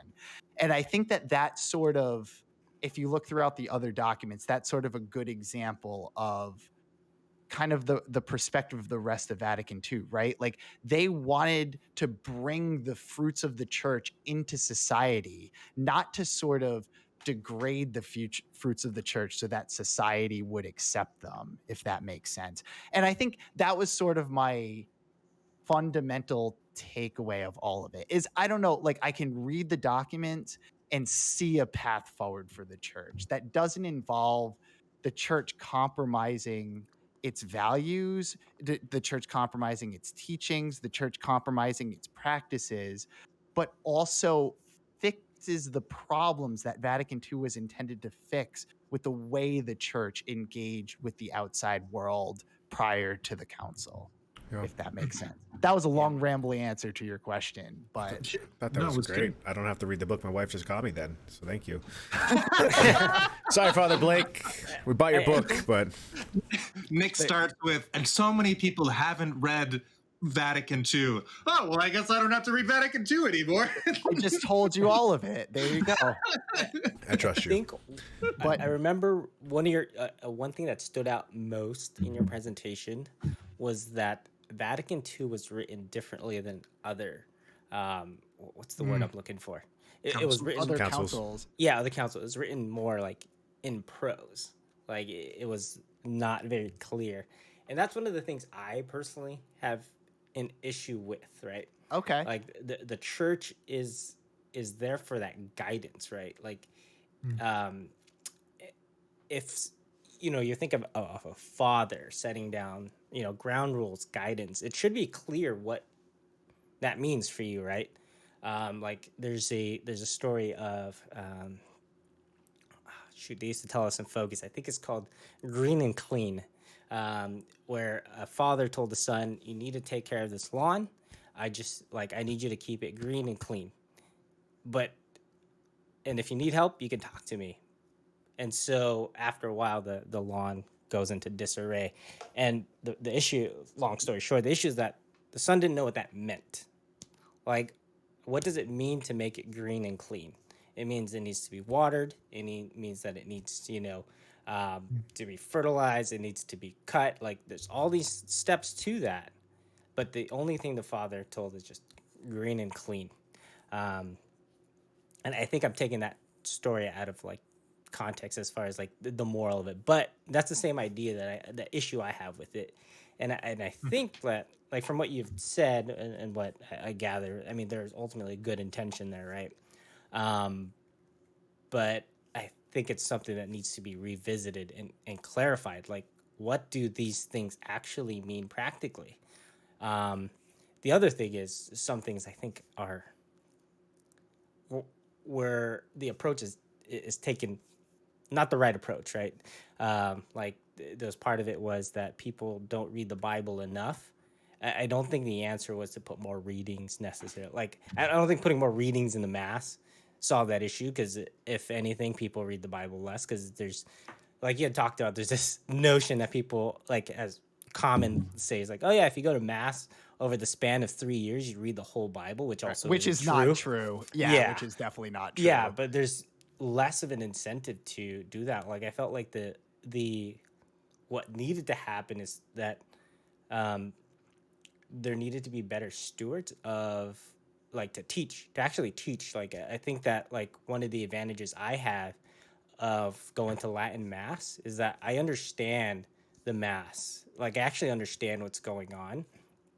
And for like one of the things I understand about mass is that it sure, I'm part of it, but it's not about me, right? And I think that's one of the results that happens a lot with mass, like especially like the ones that do Novus, the parishes that do Novus Ordo really bad. It's becomes more about the people, like and it becomes less about the liturgy and the sacrifice that's actually happened, and the Eucharist. Like it's so much less about that. Like there's the really bad ones, it's like, oh, it's about the parish, and then you see things like holding hands during the Our Father. It's like it becomes about the people ultimately, right?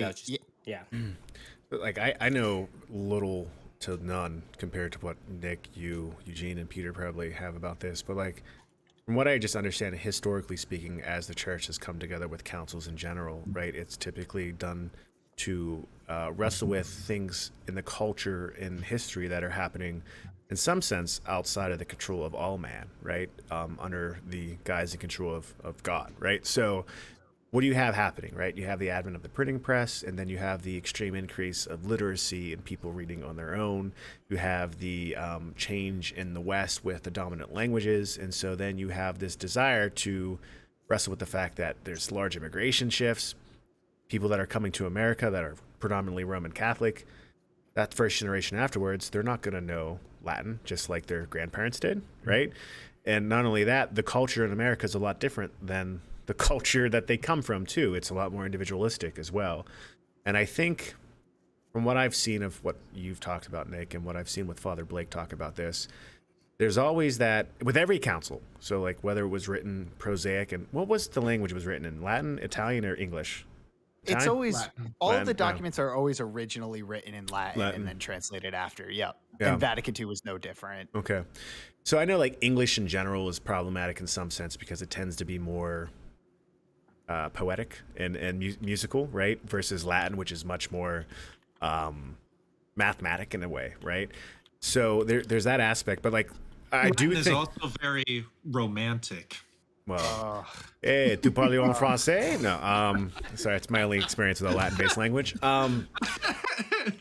So like there's the fact that like every council took time to implement, right? And we're what, less than 60, 70 years out. 60, 70 years, yeah. That's chump change in the grand scheme of like how the church typically views planting seeds and those seeds taking fruit, right? Like the Council of Trent, when it happened to where we are now with even the German Lutheran Church and the Catholic Church agreeing fundamentally, like on certain doctrines, like that was 500 years. But hey, without that council, like you don't get to where we are now too. So that's only my perspective, which is like, my priest, I go to a Novus Ordo Mass. I've experienced very traditional type Novus Ordo Masses, and I've experienced my Mass, and my father he cares about liturgy and the order, but he also reminds me every time I go to confession, Mark, it's not about you.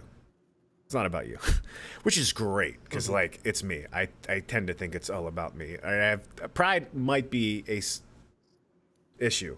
So it does come down to good stewards and good fathers, right? And I think my only concern that I have is that America in general gets so individualistic, we lose sight of the good rule of authority. Yes. And the classical Latin world has this view of authority, which is Good authority, which to the onus of the person who wields the authority must be wielded in a good way, brings you to excellence, right? So like what you're talking about, that parable of the grass, is like a good father would teach you when you have those questions, right? A good father wouldn't be like, you're an idiot, it's brown, what'd you do? Like there would be a conversation, right? Bad authority doesn't wield you to excellence, and that good authority does. And like we are at a point, I feel like, where we don't like any authority at all in so many domains of society. And I just always take a picture of that, like where I don't try to get into those battles personally with my parish, because I'm just like, I'm a sinner. I'm grateful to be a part of the church. I have seen the church in its sacraments, which I think are how you make the grass green, right? Like participate in the sacraments the church has handed down. They've made me greener. I am still very brown in a lot of ways, and I'm not just talking about my nice sheeny tan. But yeah, that's my only perspective on it, is that I think you touch on the other side of that too, which is that, and I think this was the point too. If anybody here is listening from Focus and I butcher that, sorry. I've been out of focus for a while now. No. Been corrupted by the world. I'm just kidding. There was the other side of it, and I do remember this, is that there's that initiative from the son to seek out the father, right? Being like, hey, I don't actually know what the next step is. And that's the other side of it too, right? Like there are things that are happening in the liturgy, but it's always, there is a part of us that actually has to seek out to know and ask those questions, like what's actually happening. Like one of my favorite questions to ask, like especially like people who've been, practicing Catholics for a while, is like, when does the bread and the wine become the body and blood of Christ? Like at what point during Mass does that actually happen? And it's like, oh, like you actually have to like, yeah, it happens. Maybe it's not the most important thing, but it's like you actually have to seek out like that question, right? And actually go out of your way to ask to get an answer to that question. Yeah. So I was kind of, I wrote down a few things as you were talking before, Eugene. Just kind of like my different thoughts. I think that you bring up some like totally valid points. Like when you mentioned about the documents being written in a different style, right? So like to catch the listeners up a little bit, most of the council documents written prior to Vatican II were done in a very like kind of matter of fact style. Yeah, like kind of like you were getting at, where it would say, the council fathers talked and we had our debates and we decided that this dogma, you know what I mean? Like they would list them out like very clear and intent. And I think what happened with Vatican II is like, and so I guess to your point, I agree with you. I definitely agree with you that the approach that Vatican II took by making it more like prosy and more like explanatory is that it introduced a lot of ambiguity into them, right? So people were able to sort of pick and choose bits of it, right? And then like kind of construct their own theology or like way that the church should go forward based on, their ability to pick out a few phrases and interpret them in kind of the way that they wanted, But I think if you look at the reason for Vatican II, I think that it becomes clear why, even though that approach might not have been perfect, and even if maybe we only see like the real ramifications of it now, like in retrospect, I think it was chosen because most of Vatican II was called because the church realized that really, if you go back in the centuries to the Council of Trent or so, the church had taken a very sort of like isolationist position against the world, right? So Protestantism had come in prior to the Council of Trent, right? And the Council of Trent sought to address the heresy that was Protestantism, right? Like the church at like no holds bar confronted Protestantism full force at the Council of Trent, which it needed to do. And like totally rightly so. But then what I think happened was Protestantism continued to spread, right? And for those 400 years or so between the Council of Trent and the early 20th century, the church sort of just buckled down, right? Like it was like we're Catholic and the world can kind of do what it wants, and we're going to stand here and say the world is wrong, rightly so, right? But without any real like any sincere attempt to like engage the world in any meaningful way, right? So what happened is like it kind of spiraled over time and things got worse and worse, and by the 20th century the church was left in a world that it was just like fundamentally outside of, right? The church was just it was it on its own in its own, and the only people who really cared about what the church had to say were people who were already practicing Catholics. The church had sort of abandoned any attempts to pull people back into the fold. um and so what happened was, you had people that had been whose families had been Protestant for generations at that point, right? Like there was no connection to Catholicism anymore. Protestantism was all they ever knew all the way into now.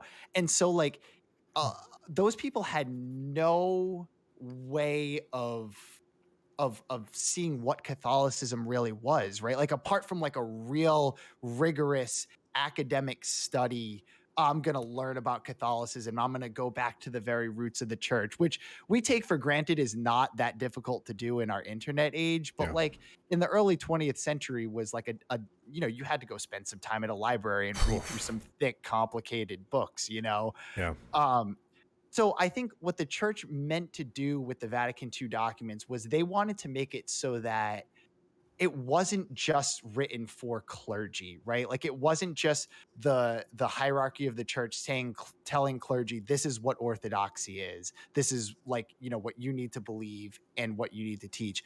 The documents, especially Gaudium et Spes, was written so that sort of anyone can pick it up, and it wouldn't just be these sort of like declarations that seemed like they were just kind of coming from on high, that seemed like totally out of nowhere, right? Like they wanted to try to explain their reasoning based on the teachings of the church a little bit to make them more accessible without hopefully compromising the faith. And I think I think very correctly point out, I'm not totally disagreeing with what you say. Right. It introduced a bit of ambiguity that I think has spiraled and become its own sort of problem within the church now. But I think like that's what they were thinking when they decided to sort of to go that route. Yeah. And I see that. Like I agree. I think from what I had heard, and again, me personally, I haven't fully read it. So again, take what I say with a grain of salt. But yeah, I would agree in the sense that like the reasoning was good, right? There was a good intention behind it. And I think there's that point of like, although not intended, maybe we see these negative repercussions, negative things that have come out of it. I feel the need for the church to be like, okay, like something's gone wrong here. We need to go back and kind of clarify. Oh man. Oh, he's back. He's back. He's back. Oh. He's gone again. We get double the Nick. Oh.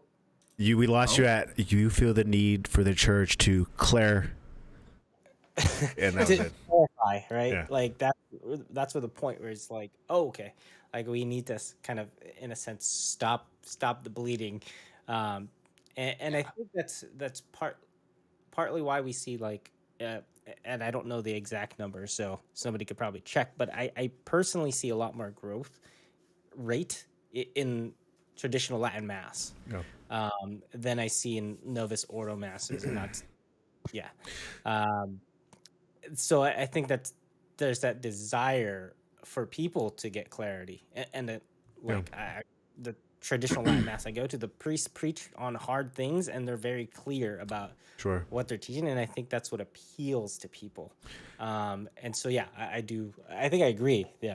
There's a good intention, but I agree with you. So I'm actually, I think we're on the same page. I'll let me know if I make any sense here, but it sounds like the church was reaching out to a very specific culture, and that culture is susceptible to the issues Eugene is calling out as well.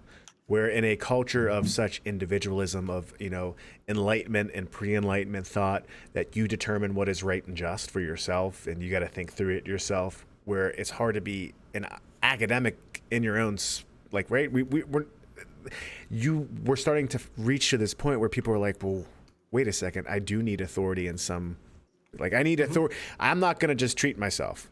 I'm going to go to a doctor. I'm not going to do surgery on myself. I'm going to go to a surgeon. I'm not going to go to a dentist. That's what I did. Yeah, I'm going to go to Peter. No, but it's kind of the same idea where you reach out to the culture where that culture is at, but it doesn't necessarily mean that those issues aren't essentially going to come to a final conflict, if you will. I think we're seeing right now, not a final conflict, but a conflict in of itself, where we're like, okay, now we're wrestling with these issues that I think in a lot of ways, a lot of American churches are starting to, in of itself, lose sight of orthodoxy as they start to become further away from it.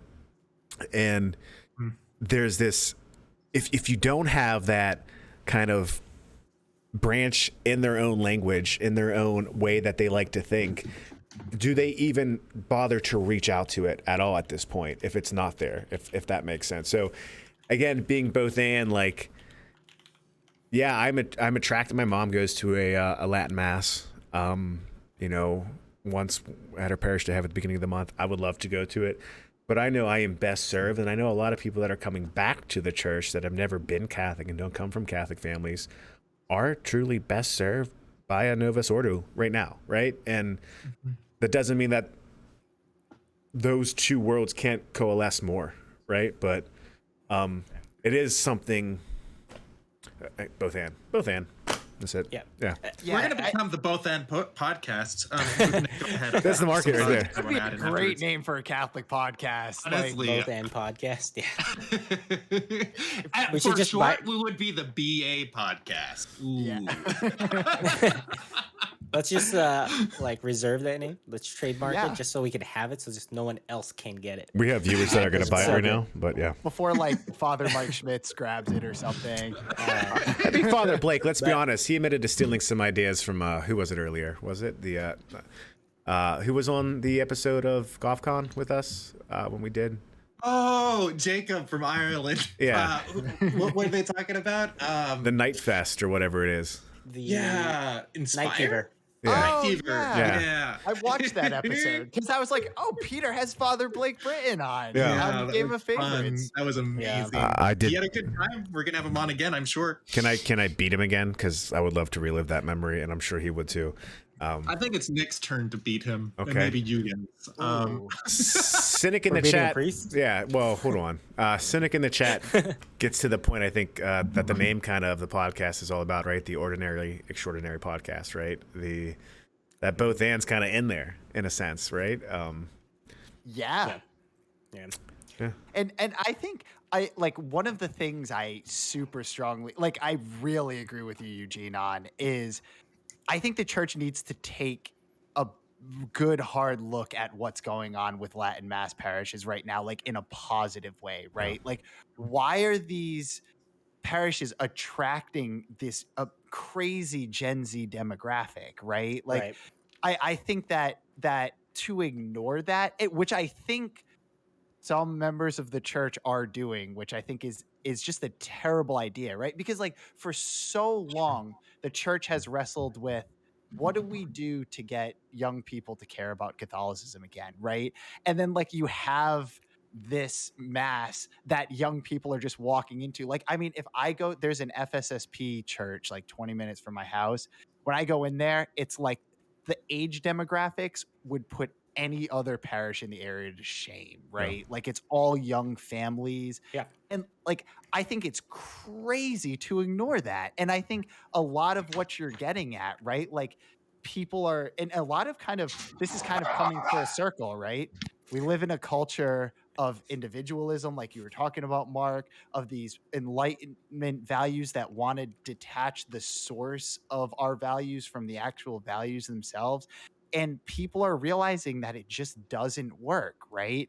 So what you're getting at these traditional Latin Mass parishes, like the appeal of those parishes is that people perceive them as displaying a version of Catholicism that is not, it doesn't cower, right? Like it doesn't cower to the culture. It's strong and confident in what it is. It's steeped in these deep, long held traditions. And people are going, if I need a rock in my life, that seems like a pretty good spot to like plant that in.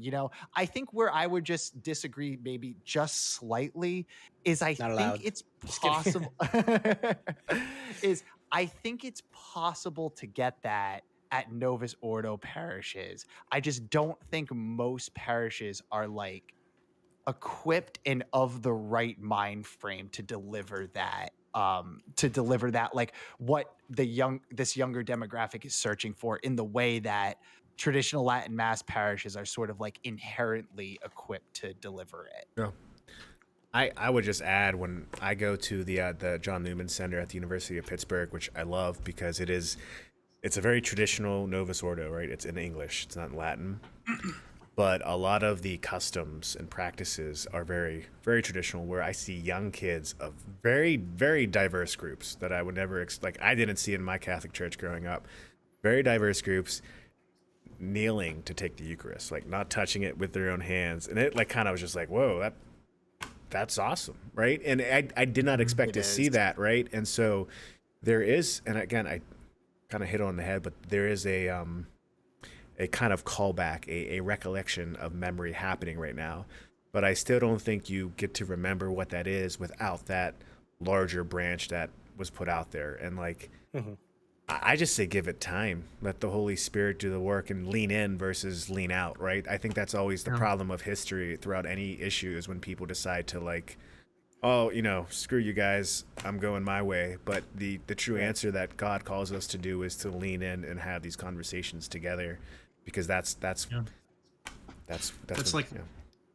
like my relationship with Mark. No, I had something serious to say. That was serious. That's true. That's accurate, everyone. Honestly, in relationships, like I think that also is good advice. Like you got to lean it. But so like I remember back from your presentation, a word that jumped out at me over and over again that tugged at me was participation. I think I told you about this. Like that idea of participating in the liturgy, and I also have it. I have the documents now, so we're one step closer to reading it. The originals, he stole them. That's right. You and Nicolas Cage? No. You pulled up Nicolas Cage. Yeah. Hey, do you get that reference? I do get that one. Yeah, that was Nice. from the fourth act of The Lion King. When Yep, that's it. no, but so like if among other things, for sure, like past councils, like clarifying, hey, what do we believe? Great, that is important, and that is a little bit more of like a list-oriented thing to tackle. If this council, among other things, is trying to tackle the idea of how do we encourage participation in the liturgy, that's a much more abstract and pastoral concept. It's much more difficult of a problem. Like a little behind the scenes with my life, Game of Favorites, we're taking a tonal shift from being like Game of Favorites, I think in the past has come across a little bit like a game night with, like, it's a board game night with friends, play apples to apples, play Game of Favorites. It's the same thing. Some people get chosen and some people don't. And I want to shift that. I want a different tone. I want Game of Favorites to be an entertainment show.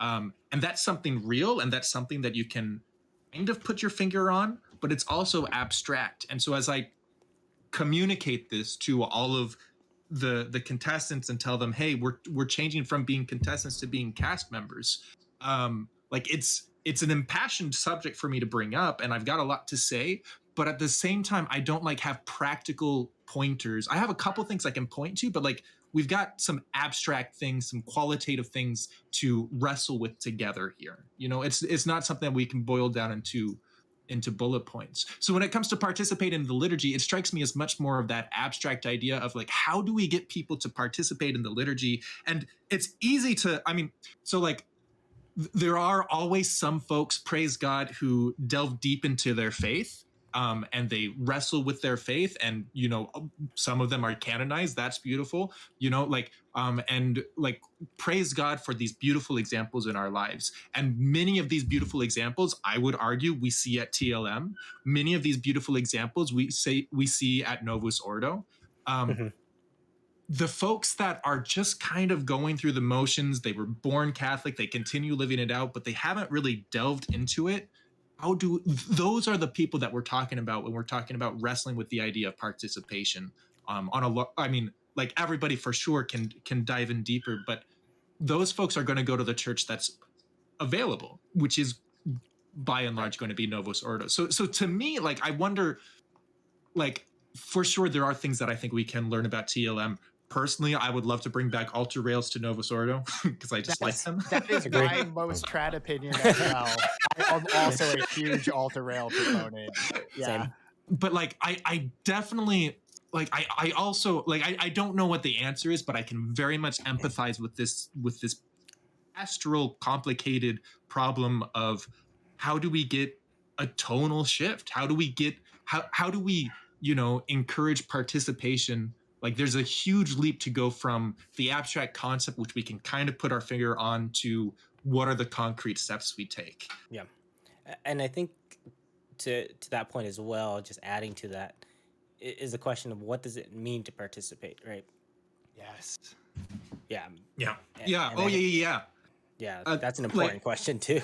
And it's a question that, like, fundamentally the post-Vatican II culture got very, very wrong, right? Like, we can all admit to that. Like, and that's one of those things, right? Like, where if you go back and look at what Sacrosanctum Concilium actually is getting at when they talk about active participation, I think the definition I think that Father Blake gave was participation in the liturgical action, right? Like that the minds and hearts of the laity are directed towards the action that's happening on the altar, right? Because like that's the thing. And like I look back to even when I was younger, growing up as a Catholic, like that emphasis I don't think was ever really sold to me, and I think the way that it should have been. You know what I mean? Why do we go to mass? We don't go to mass to learn stuff, although we do. We don't go to mass to, you know, see the community, although we do. We don't go to mass just to, you know, like there's all these different reasons that we go to mass that are totally valid. We go to mass to participate in Christ's sacrifice to the Father, period, full stop. And like that is the most succinct explanation of what a Catholic mass is, which was entirely lost in sort of the post-Vatican II. And that's one thing. So like if any listeners do go look at my presentation, kind of my main point is that what happened post Vatican II, what resulted in what we got basically, was not the original intention of Vatican II. And the idea of Vatican II, right? Like what kind of happened was people were like, okay, we want to reach out to the culture. Awesome. And it became this very abstract idea, unfortunately, kind of like Eugene, you were getting at, that people kind of used to their own ends, right? Like there were literally theologians that were not Orthodox who knowingly co-opted Vatican II for their own ends. And they would be teaching in universities and seminaries, and they went to all of these really, really influential places to sort of disseminate their version of not what Vatican II said, but what they thought Vatican II should have said, sort of under the mantra of this is how we do Vatican II, you know, which is why in like the 70s and 80s, you get all these crazy stories of like these clown masses, right? Like we've all heard the stories, like just all of this crazy stuff, and that's just so disconnected from what the council actually intended. It's just it's fascinating, and I think to be able to separate the wheat from the chaff there, right? To be able to say like these are the actual fruits of Vatican II and these are not. That shows the path forward for the church, I think, more than anything else. Yeah. Your point about what is participation reminds me of that's what I started with. Yeah, that's what. Yeah, no, I remember once there was a priest back in the Legion who, at the time, I believe was a territorial director. Like he was a supervisor for an entire region for the congregation, and so especially for special feast days, special masses, if there was a con celebration, he would oftentimes be asked to give the homily. And he opened up to us one time that for him personally, like he didn't begrudge giving a homily, but for him personally, he very much preferred not giving the homily because on a prayer level, whenever he was asked to give a homily, it would ruin his entire mass. Like leading up to the homily, he would be thinking about, oh, and I'm going to say this and I'm going to say this. And then afterwards, he would just be like going over it in his head over and over again. And, like he knows how to deal with obtrusive thoughts and all the rest. But like for him, if he just didn't have the homily, which like is a bit of that spotlight time, like if participation is spotlight, well then that would be more participation, right? But no, for him it was so much easier for him to participate in the mass when he could just pray, when he could just focus on the prayers. And I think that's what participation really is supposed to be. Like participation doesn't mean, oh, and then you get to do this, you get to go up and make an announcement. I mean, granted, collaborating in parish projects and all the rest, that's beautiful, but participating in mass means praying. Yeah. That's what participating is. Right? One thing I just want to bring up, but it's kind of funny that you use that as an example, Peter, because Vatican II is actually what elevated the homily to be an essential aspect of the liturgy. So I just bring that up because it's kind of funny, but you're right, is that like a potential negative side effect of that is that it does put more focus. It takes the homily is important, right? But Vatican II never said like that's the point of mass now. You know what I mean? Sure. But the overemphasis on the homily and priests doing like these kind of more elaborate sermons that became more of a thing in the wake of the council did take the emphasis off of the mass. So I think your priest perspective is right in a lot of ways, in that like the homily isn't the focal point of the mass. And like if it becomes so distracting to the point that it starts to creep into that territory, it's almost better to lose it than to lose the essential part of the mass. Well, and you'll see some people that have drive to, well, like, why can't the laity give a homily? I have a relationship with God. Like, why do you need to preach a homily? If you want to participate more in the mass, get on your knees. What are you doing? Like, that's Mark, I cut you off. Sorry. You're good. No, I think if anything, this topic has proven that I can be quiet. So there's something that like when I was, my uncle, I always bring this story up, but like when I moved in with my uncle, he took me to church, and I would say culturally very Catholic, right? There wasn't necessarily an explanation of this is why we did everything, but stealing from a conversation I had with a friend earlier, man is inherently liturgical, right? And so ritual matters. And sometimes ritual is just as important from talking or hearing about something, depending on the type of person. And when I had rough moments in life, which my wife who's listening can tell you I am rough, my deepest reaction the next morning is to go to mass. I just had it in me. And when I go to mass, it's being quiet, which is hard for me because I'm Italian and I'm loud and I'm always talking. But it's just to be quiet. And sometimes my focus isn't 100%. Sometimes it's 70%. Sometimes it's 90%. But that still has, like, just being quiet, and I shut my eyes when scripture is being read, and I try to pray as much as I can. Like, that pulls me in and focuses me on God and what matters most than anything else. I like a short homily. I think a short homily with a good mic drop at the moment, without a lot of like, it'd be problematic if there were a lot of like me priests, because I'd be like, hey, let's get some pyrotechnics out here. But it's just, yeah, just to Peter's point about praying being the center. Like, I've asked people about this, but like when I go in the morning, 30 minutes before mass, I kind of get bothered when it's not quiet and there's people talking.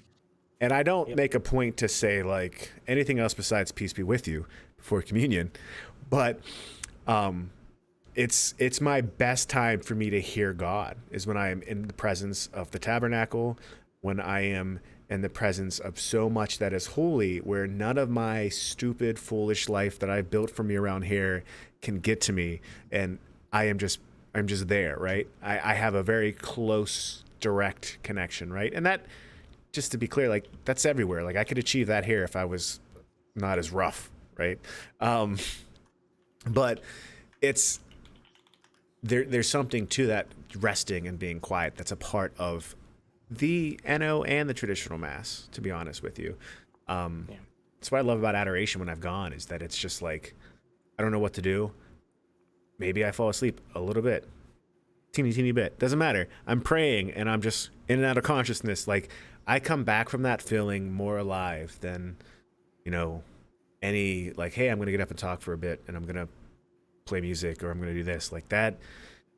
That's not as nourishing to me. And, And again, there's just something like anthropologically to the order of a mass that, again, like what you're saying, Peter, like, why don't I give a homily? Like, well, there is something about the order of it that bestows upon us, is like we participate in the way we participate, but I'm not the president. I'm not the head of the WHO. I'm Mark. I live in a small town in Pennsylvania. I work in software. That's good enough, right? And how can his address could be yours for 100 subs. I'm just kidding. Stop it. There we go again. So, so like, how do you create liturgy that forms us in that way, where we understand what's going on, but also brings us that close participation in a prayerful way towards God, and brings us that ordered relationship with God? I think that's what we all want, right? Right. Yeah.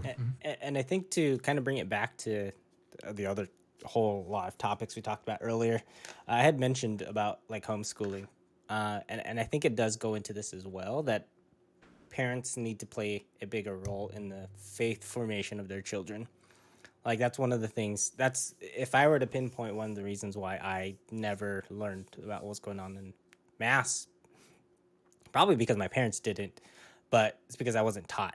Like the only times I was ever taught was my first communion classes that I would have to go to that I didn't want to and didn't really pay attention at, and confirmation, which same exact thing. I didn't care at that point. But when the parents take that greater role in that formation, then you can understand the mass more. And I think that's what needs to happen, right? Parents need to take on the faith formation of their children, not leave it up to the church. Yeah. And that's where the two vocations kind of feed into each other, right? Like, as the parents teach the children of the faith, when they go to mass, they can actually like unravel and unwrap those gifts, those graces that are being given at mass, and then at home put those into practice, like in the world put those into practice, and the parents are able to form them more, and it's that like growing cycle, and continue. And my wife also pointed something out in chat. I just want to make sure it's clear. I do not look down upon the Novus Ordo Mass.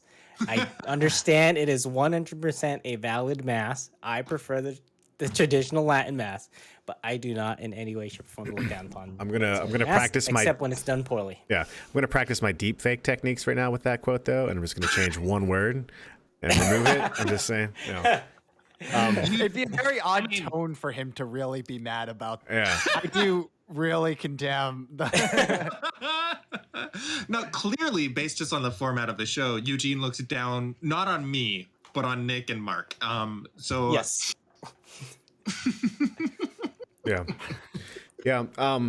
Yeah. So I agree with you, Eugen, completely. And I want to bring up something else, because I also think something else we're saying kind of speaks to not the opposite of this, but also the acknowledgement that like you obviously are gifted in these concepts. You worked as a missionary with focus. You can take something that can be maybe very concrete and abstract, or something abstract and make it concrete, and something concrete and make it abstract, right?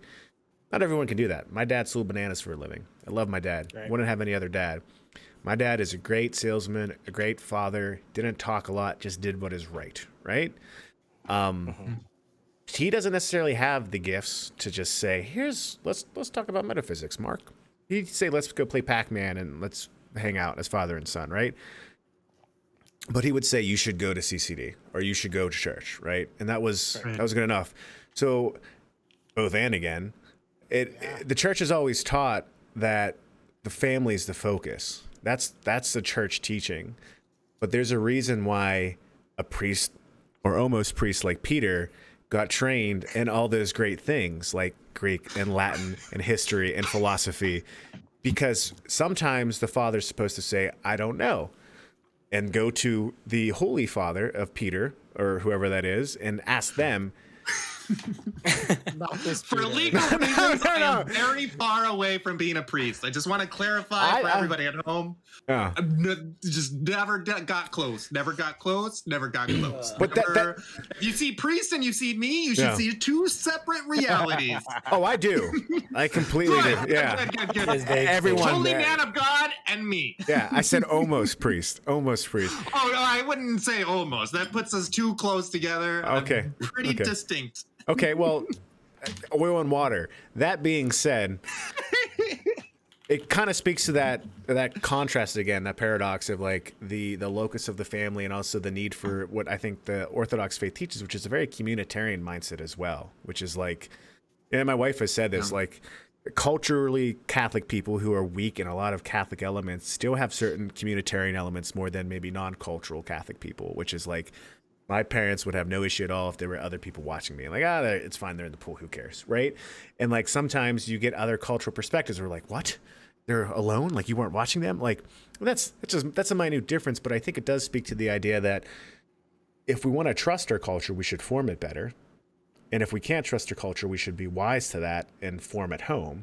But that doesn't mean that should be the ultimate end goal, where we shouldn't strive for a community that we can also feel like we can build into and trust to, right? Like it goes back to the fact that we need to reach back out and lean in. That's my hashtag for the night. Apparently Peter's hashtag for me, but I'll leave it at that. I mean, guys, we went almost 2.5 hours on very deep things, and we got nowhere near to talk about Peter's favorite television show, Stranger Things season 4. That's fine. Don't worry about that. No, that point was interesting. Episode of it so far. Yeah. I have thoughts on that, but that's for another time. What you were just saying reminds me a lot. Jennifer Fulwiler brings that up a lot in her bits. If you come across any of her bits, like the idea that we have a very, individual based culture. Nick, you and I, we've argued about this before, and it would probably be really healthy for us as a whole to break that open and start thinking about how do we live as community. Like the family is not built to be isolated. And that's hard for me to hear as someone with trust issues. I just leave me alone. I'll take care of myself. You take care of yourself. But we're not built to be alone. Like I remember when I was up in Wisconsin, just being utterly astounded by the simple faith of I was a Spiritus missionary and worked a lot with kids that grew up on farms and whose parents were farmers, and they didn't know as much about the faith as I did, but there was a certain simplicity and a certain faith there that was really edifying and that I hadn't seen anywhere else before. And it was just wild to contemplate, it was just a different thing. Like I remember witnessing a kid that was asking like rebellious teenager style questions about faith to his dad. And I remember I don't remember what the questions are, but I do remember having this panic moment of I have no idea how I would answer these questions from this teenager as a faith formator, if you will. And he gave these beautiful trust in God answers about well, look at the crops in the field, you know, and talking about just down to the roots, roots, relationship with God. And I mean, I don't know if the kid took it, but I took it. But yeah, no, I think there's something that we've lost by pushing ourselves apart. And Yeah. we do all have our different roles. We really do. And it's okay to not adopt every role yourself. Yeah. That's such a freeing thought, just overall as well, where, I don't know, I think in some sense, I always appreciated the Renaissance concept of a man, because the Renaissance man was capable to do all these great things.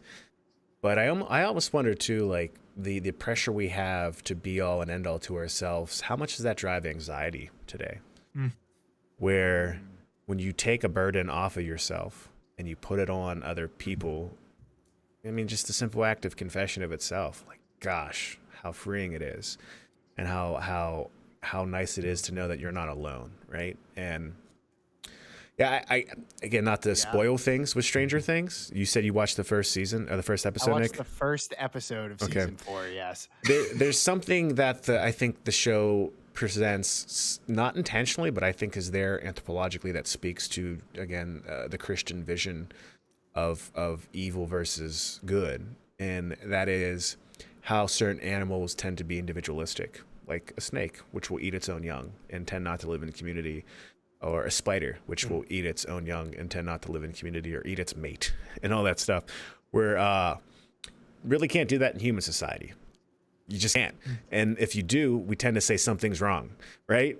And we're hardwired the exact opposite. Peter's laughing at that one hard. I felt called out. That's all. Oh, I don't know. I don't want to know why you felt called out. I think the Maybe we individualism. should skip over that. Yeah. Well, Individualism? yeah. No, don't worry about yeah. it. But I 100% relate to you, hope it's Peter. not Agree that eating murder people. is bad, and Yeah. like Peter's like, oh, I feel so called out. Oh my gosh, I gotta. Yeah. No, I Peter. really hope it's not the eating people. Yeah. No, I don't eat people, I promise. Not even once. Yeah. Not even once. Whew, wow. But- almost canceled. But the individualism I get, Peter, trust me. You could ask my wife know. that too, about all the other things as well. But there's just, again, there's the common quote, man is not an island of itself. And that's sometimes why we bring it all back around, like, are you extroverted or introverted? I don't like that question sometimes, because I don't know if that essentially matters more so than what do you need right now. And as long as what you need doesn't necessarily take, as long as the medicine you take to get what you need in some sense doesn't take you away from the greater vision of what humanity is, I think that's how you should look at it. And so, like, I envision a future where every human and American isn't sold the lie that they have to own their own house, that multiple generations living in a house is a good thing, especially, you know, that's something the old world does well. And I think that's something the abundance of the new world has rightfully, I think, in some sense, taken advantage of. But in this world we live in today, we're kind of told these contrasting visions of what you should pursue that is good. And like, I'm gonna give my kids love and care and build them up to be good members of society. But like, if the interest rate for a mortgage is what it might be in the next few years, like education being what it is, I'm gonna do my best to give them a life that they can give for their own family to live on, right? The Libertos have to have multiple generations and maybe a small monarchy in the Northeast. I'm kidding. Sorry. Northeast? Yeah. I digress. Are you looking for a court jester, by the way? Yes. Yeah. Excellent. Okay, I'll write that down. Okay. I mean, that was a good episode in my opinion. I don't know if you guys want to keep going, or we might have to just say like, we talked a lot. Yeah. I think I think this is a good ending point, good as any. Good spectrum, I think. Well, it's better than some, better ending point than some. Like if we were to end at 3, I think this would be a better ending point than 3. AM, you mean? Yeah. Or PM. Do you guys want to end at 3 p.m. tomorrow? I gotta go to mass. But yeah, me too. Yeah, I gotta fit that in there somewhere. But maybe I can like hold my phone with me, live streaming me just like sitting in mass. Yeah. we could all demonstrate participating at mass by praying. That would be beautiful. Beautiful. Yeah. I think there's some questions in the chat we could probably hit, and then maybe just say, hey guys, we'll end it, and then go do night prayer like we always do in the Discord for anyone who wants to join us. Cynic, I think Matt Fack went to bed, Shriek went to bed. Cynic has a good point still, and I think his question there, if you guys see it, is something Nick, you and Eugene and Peter kind of hit at. That's not the ideal, right? That's not the ideal. Like, what's not the ideal? That people should have to do the research themselves, or that they have to take on the role to research something that they feel like the priest or catechist should maybe understand better. Yeah. Is that a fair summarization of his question, right? Or am I misreading it? I don't have it up, so I'm relying on you. Sorry. Okay. Let me read it out. Happy Cynic says, I would like to vent specifically about how many practicing laypersons have to take on the role of priest/catechist to research/understand church teaching because they're not confident their local parish follows the magisterium.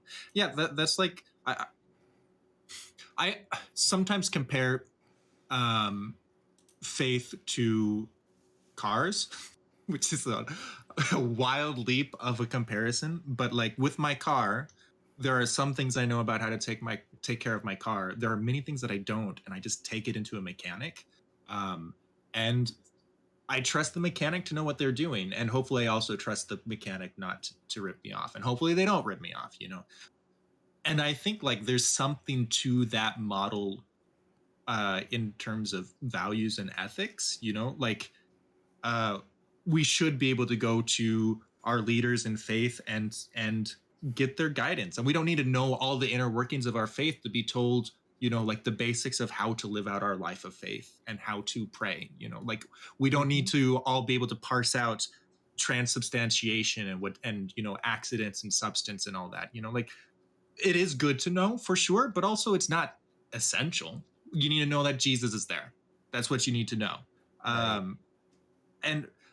But I wonder sometimes like if there is that relationship is a bit broken on both ends, where yes, now there's trust issues where we don't always have that confidence that the pastor necessarily is standing with the magisterium and teaching us what the faith actually is. But on the other end, yeah, I'm not agreeing with that one.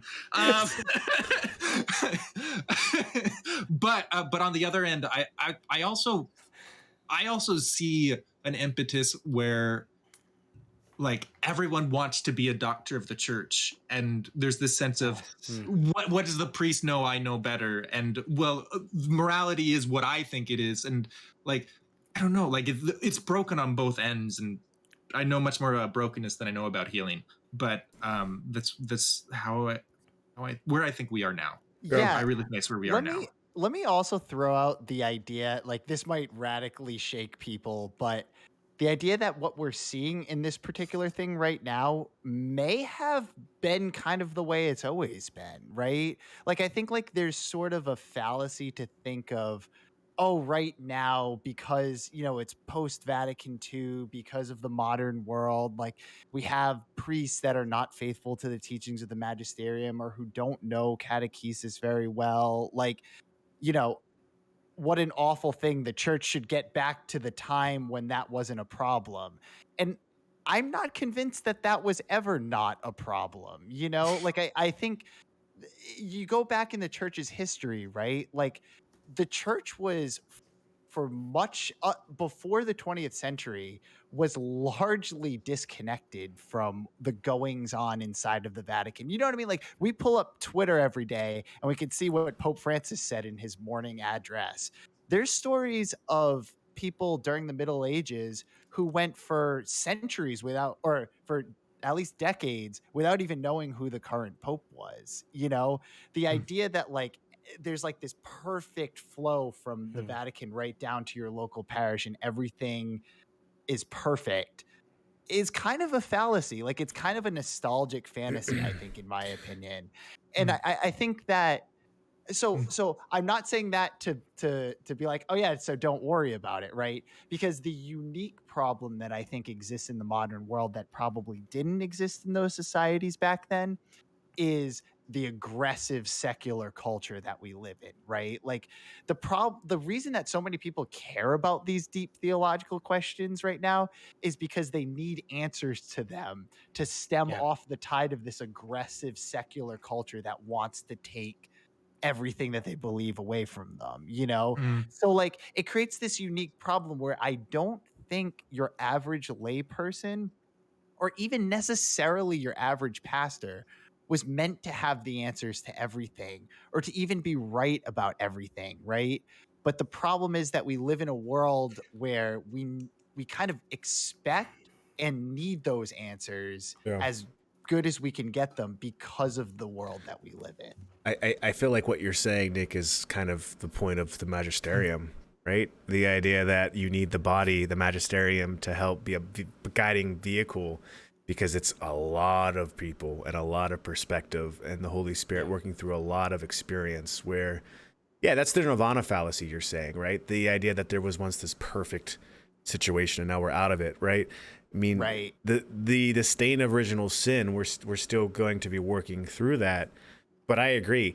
I'm the joyful, hopeful, optimistic that says this problem we have right now is a vehicle for unity too. As people now come to these splits in churches across the board and they're wrestling with this culture, they then see this fountain of original source, if you will, for a lot of these things, which, hey, give it about 150 years, mark it down, I think there will be a lot more unity than we are now.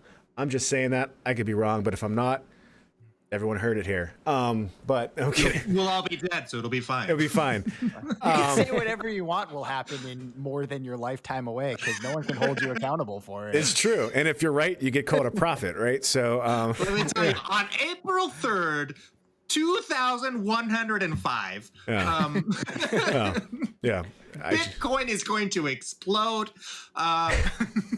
Cynic appreciated the answer. He said great answers. Good. Yeah, no, those were good answers. Thank you. And Cynic, we're both needed, right? There's a reason why God created both of us, right? And I think the answer is that we live together and not apart. And that's, if you had an over-optimistic person creating over-optimistic societies, we'd fall off a cliff. We'd be the dodo bird.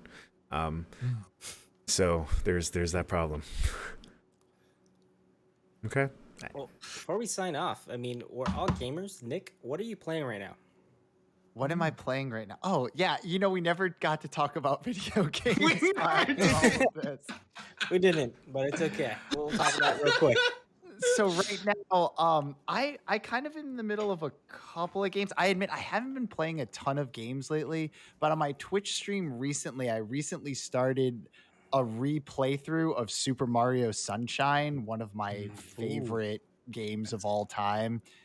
Like one of my most nostalgic games of all time for sure. Yeah. And I have it on Switch now, and I've been wanting to play it. And I started it, what was it, last weekend? And I haven't picked it up again. But yeah, so I'm kind of playing through that right now. Okay. No, that's a beautiful game, and it's a game that gets a lot of hate, but it's very nostalgic to me too. So I agree. great answer. Okay. Yeah. There's a question for you in chat, Nick. Oh wait, you can't see it. Before we do that, did we want to go around and say what games we're playing real quick? No, I'm trolling. I typed in chat, Nick, what are you, like a Nintendo streamer? That would have been funnier if you had chat. Can we ask the great question that Peter and you came up with, Eugene, that regarding? Yeah. So Nick. Yeah. Before. Okay. Oh, go ahead. I was gonna say, who is your favorite saint, Nick, and what type of video game do you think he or she would be into? Oh man. My favorite saint, and this is probably a more recent thing. I've gotten a huge appreciation for the last few years, and it's very obvious. So I'm not going to pretend I'm unique in this, but I love Saint Thomas Aquinas. Over the last handful of years, I kind of sort of just started digging into him a little bit and just realizing how brilliant he was, and not just like everyone thinks of him as like this amazing brain, right? Like, which he was like so smart. And I read the Summa and I just like, when I read some of those articles, I'm like, I didn't realize that like people thought these minute little things that go through my brain sometime as well that he just explains so perfectly in here. So I've got it, but also on top of that, what I wanted to say was his prayers are absolutely beautiful too. Like literally, it just boggles my mind. A man that could be so brilliant and have such a big heart at the same time. Like, what an amazing person to aspire to. His prayers before and after Mass. There's like Thomas Aquinas's prayer before Mass and prayer after Mass. I've been trying to do them before and after Mass. They're gorgeous. But my favorite prayer of his period is one that's known as, at least I've seen it titled as, "For Ordering a Life Wisely." To me, it's just like, it's so humble and just like such a perfect expression of like exactly what a good Catholic life on earth should aspire to. Like I almost tear up every time I read it. It's just so beautiful. So what video game do you think he would play? That's an even more difficult question. I would say he would like a game that requires a lot of in-depth thinking. Like I think he would be like an RPG guy. Okay. Interesting. Even though like I am honestly not that much of an RPG guy. I don't really care for them, but I think he would get into sort of like the deep statistics and strategy of it. So see, I was like, I don't expect him to be a numbers guy. What came to mind as you were talking was Ace Attorney series. I haven't played that either, but yeah, just like the detective figuring out the arguments. I don't know. That sound just like in general. Actually, you could abstract that even more to like classic point and click games, right? Like games that require like a lot of deduction, like that. He would actually be great at those. So yeah, I'll change my answer to that. That's actually a way more brilliant answer than RPGs. I just wonder, Nick, how do you think he would think about games like Factorio or factory-based games? Like, what do you think? He would probably hate them. He would probably say that a good Catholic should not play them. That's my opinion. I am trying to think of a saint that would just like go ham in the factory game genre, and I can't think of anybody. I think that's something to pray about. Yeah. Peter? Or maybe, maybe I am called to be that saint. He would explain that factory games are annihilated upon their death, just like the souls of animals. No, Thomas More, maybe not. Like he wasn't really a numbers guy. Like who are some great mathematician saints? Blaise Pascal. But he wasn't a saint. He wasn't a saint. Well, then there's your answer. He is Catholic and a mathematician. If you want to be a saint, you gotta drop numbers. Yeah. I was going to say, maybe there's, who knows. Anyways, well, Peter, good luck. That's all I'll say. Thank you. Okay. Well, everyone, thanks for tuning in. This was a exhilarating, or should I say scintillating, 2-hour and 45-minute conversation. I say that word because I can't, the first time my wife heard me speak, one of the first times she heard me speak, I mispronounced that word. So I'm dropping it because she's probably listening and going, good job. This was awesome. Nick, thank you for joining us. I hope we could have you back and we could get into the conversation we did have lined up for you. Then maybe not. Nick, go ahead. Oh, Nick, where can people follow you? I'm most active on Twitter. So Nickster Wixter is my username, NicksterWixter. That's like by far the social media platform I'm most active on. I also have a Twitch that I'm not a super regular streamer, but I have fun when I do it. Twitch.tv/NicksterWixter as well. Thanks for that. Thanks for asking that, Eugene. Yeah. Okay. Well, hey, I think everyone might know this by now, but we're going to go into a voice chat after this podcast and do the night prayer. Anyone who's welcome or wants to can join us. Peter may charge you a $5 fee, but ignore him. And wait, I if you have to want to pay be a that part of last the time? union, you have to pay your dues. Oh my God. I'm doing this for you, Mark. All right. Eugene, Peter, any words of wisdom you'd like to sign off with? Watch Nickster Wixter on Twitch. Thank you. Agreed.